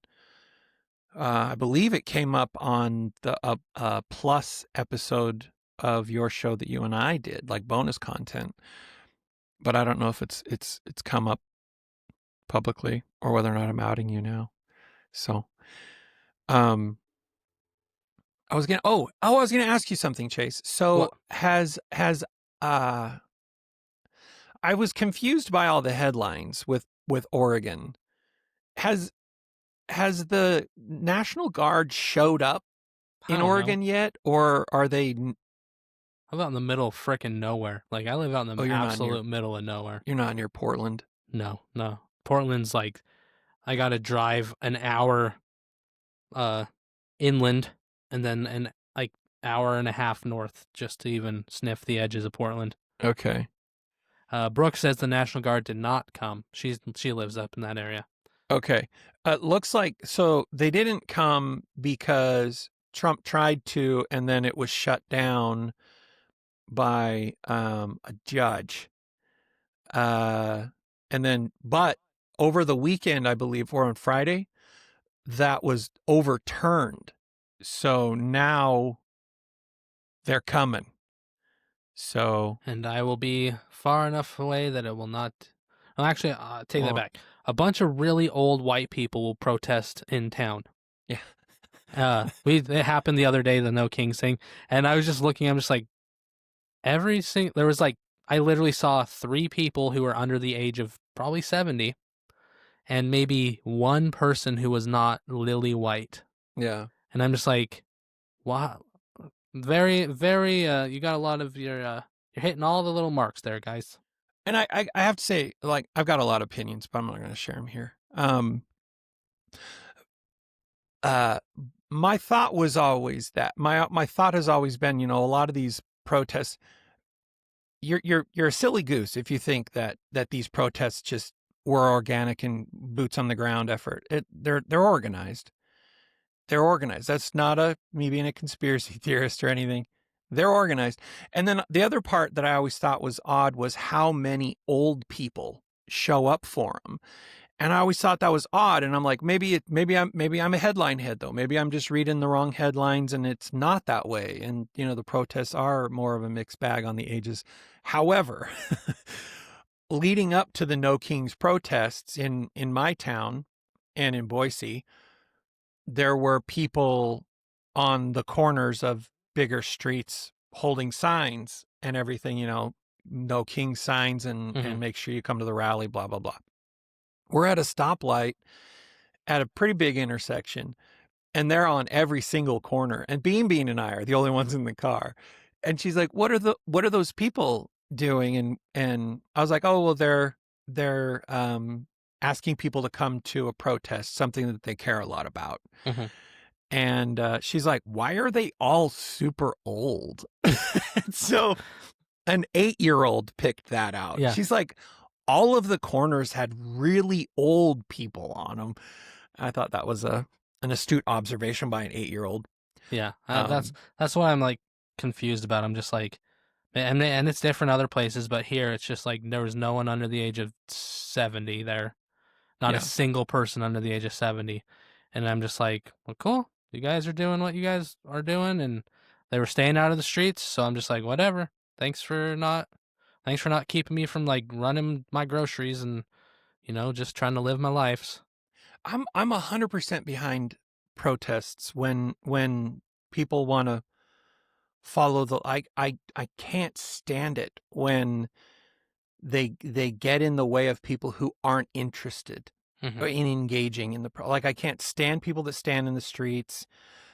I know that it's fundamental in some people's minds to part of a protest and a revolution is you got to get in people's way. You've never changed a heart by stopping me from driving down the road. It's not going to happen. And it's not that, I mean, they're not interested in changing my heart when that happens. They're hoping that gets recorded, and that more people are drummed up to say, the next time somebody hears you got to get in the streets, they remember that. And I told my wife, I'm like, yeah, it'd be wonderful if I had nothing better to do. But it's like I have other things that I'm dealing with in my life. And when people get mad at you for like trying to fix your own problems instead of everyone else's problems, like that's where I have a problem with it.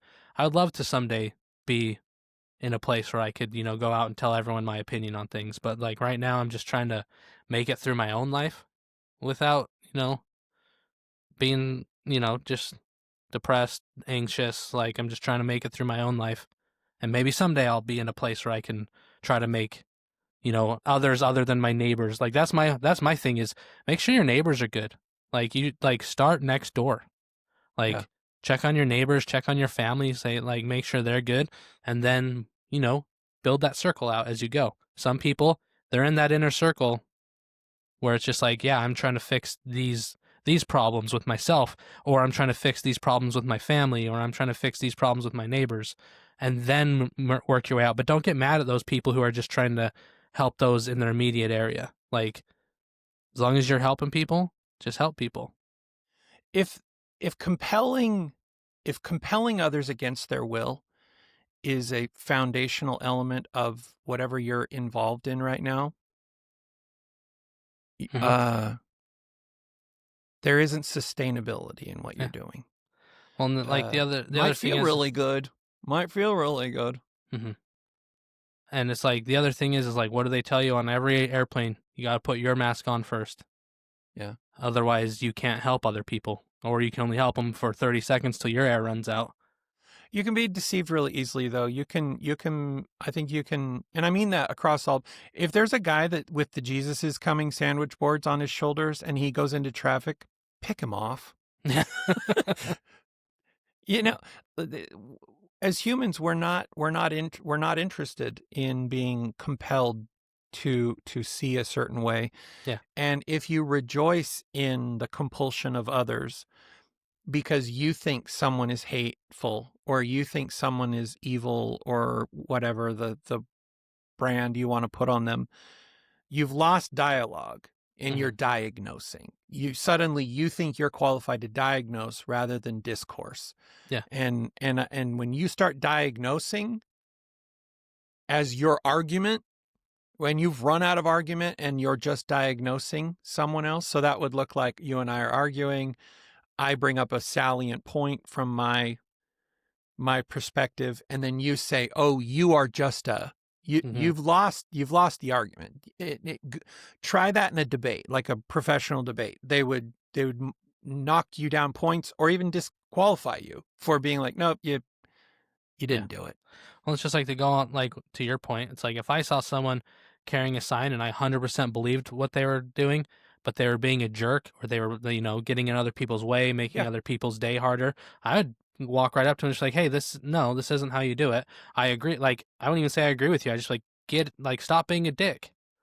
Like, that's, I agree. Like, it doesn't matter if you agree with someone or not. Like, we need to, stop being a dick. No one being rude to you has ever changed your mind about anything to make that, I've thought that's not how that it works. about like anti-abortion people when they're out there and they've got the pictures of like a destroyed fetus or something. I'm like, that's not like, is that really how you want to win somebody over? Is they're disgusted and scared of the aftermath of an action? Like that's kind of like saying, let's not do war, and then you just show a bunch of heads on pikes. Yeah.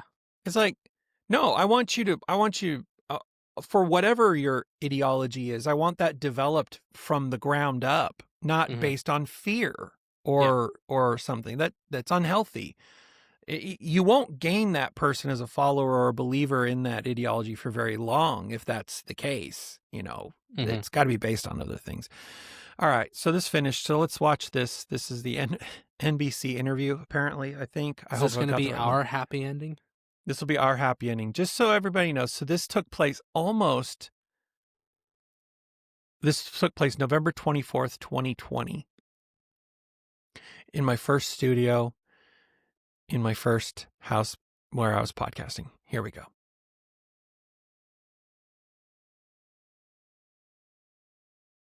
Is it playing? No. You're not sharing your screen. Santa Clara 911. What's the address of the emergency? Exactly what happened. I don't know. There's a lady laying out here on the sidewalk. Okay. And she's bleeding.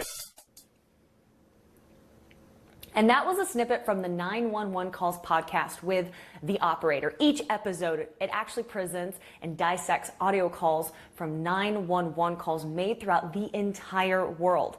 And joining us on NBCLX is the operator himself. The operator, thank you so much for taking the time to join us.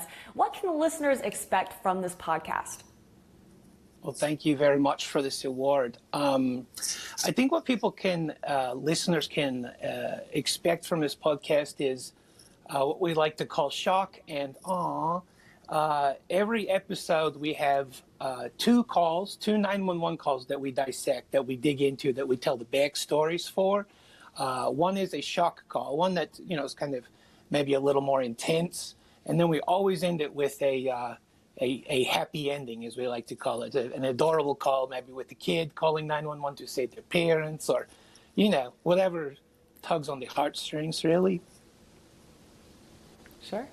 We really like to dive into True Crime Tuesday, and since it is Tuesday and you're joining us, the operator, can you tell me a little bit more about how you got that name? Because I understand that people do call you Sam sometimes, but you prefer the operator. Yeah, the operator is basically it's the worst kept secret, I would say.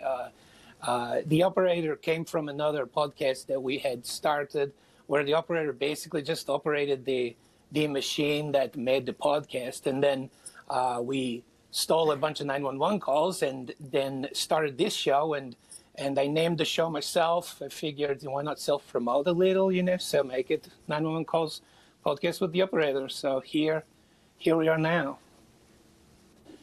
And you've done at least 30 of these podcasts. Out of the 30, which is maybe the most shocking 911 call that you can recall, or maybe one of the happier endings you can recall? Yes, well, there are a lot of shocking ones. Every time we do one, we are like, that is probably the most shocking one so far. So they keep getting shockinger. If that's not a word, but I will say that. Shockinger. I would, yeah. So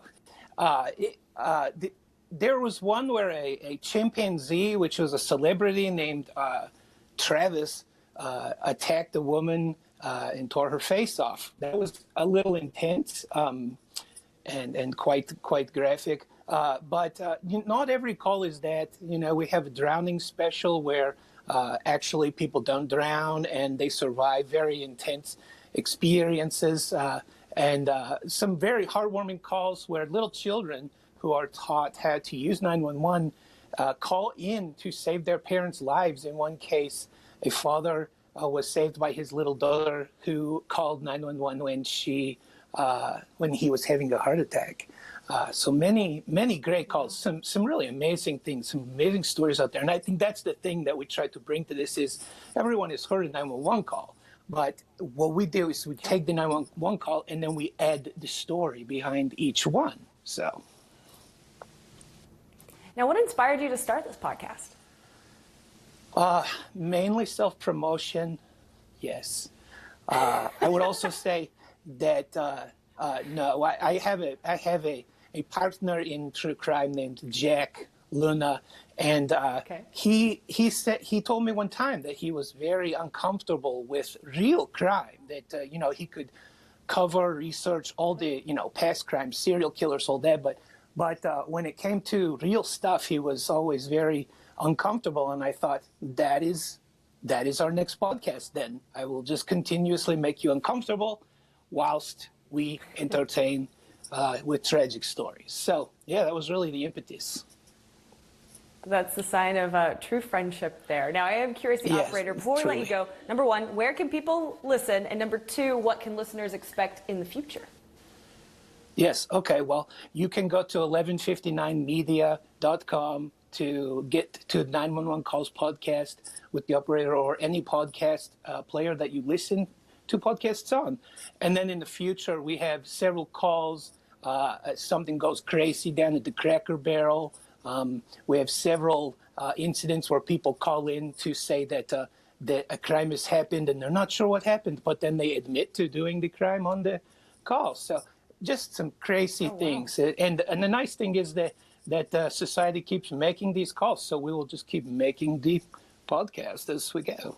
So. Well, I'm a big fan of the Cracker Barrel, so I'll be looking forward to that episode. The operator, thank you so much for joining us here on NBCLX. We really appreciate your time. Thank you so much. Hugs.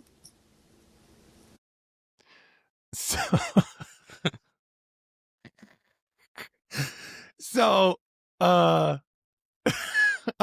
I didn't realize how thick the accent was back then. But anyway, that was kind of fun. I haven't watched that. What you don't know is she's secretly in the back door right now. She's never stopped listening. When they reached out to me, they were like, "We want to have you on this NBC. It's a daily show. It was called NBCLX." And I was like, "Is that like Latin? Is it like South America? Is that what you would?" But it was a reflex that NBC had during the COVID era, where they were like, "How do we leverage millions and millions of people being stuck at home?" And so they were making new shows and bringing new ways for people to watch it. And they were filling like True Crime Tuesday with, I think like right before me, like True Crime Garage had done one, and so they 4 were out of 5 dredging bottle caps. They were at the bottom of the barrel by the time they got to me for sure, probably. But oh gosh, This is 5 out of 5 bottle caps for sure. Yeah, for sure.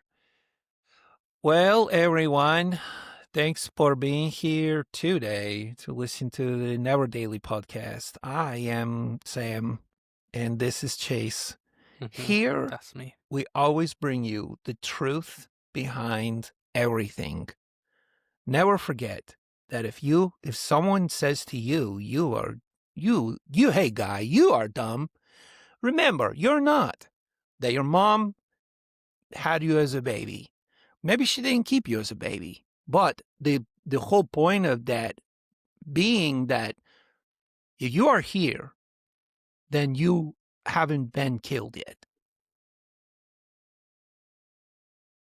Even though Amen. your mom probably dropped you on your head as a child 5 or 7 times. Right. That's all we have for today. In the great words of Brooke in the back door, noodle noodle. Bye. Bye. So shoot, shoot, let's start the show.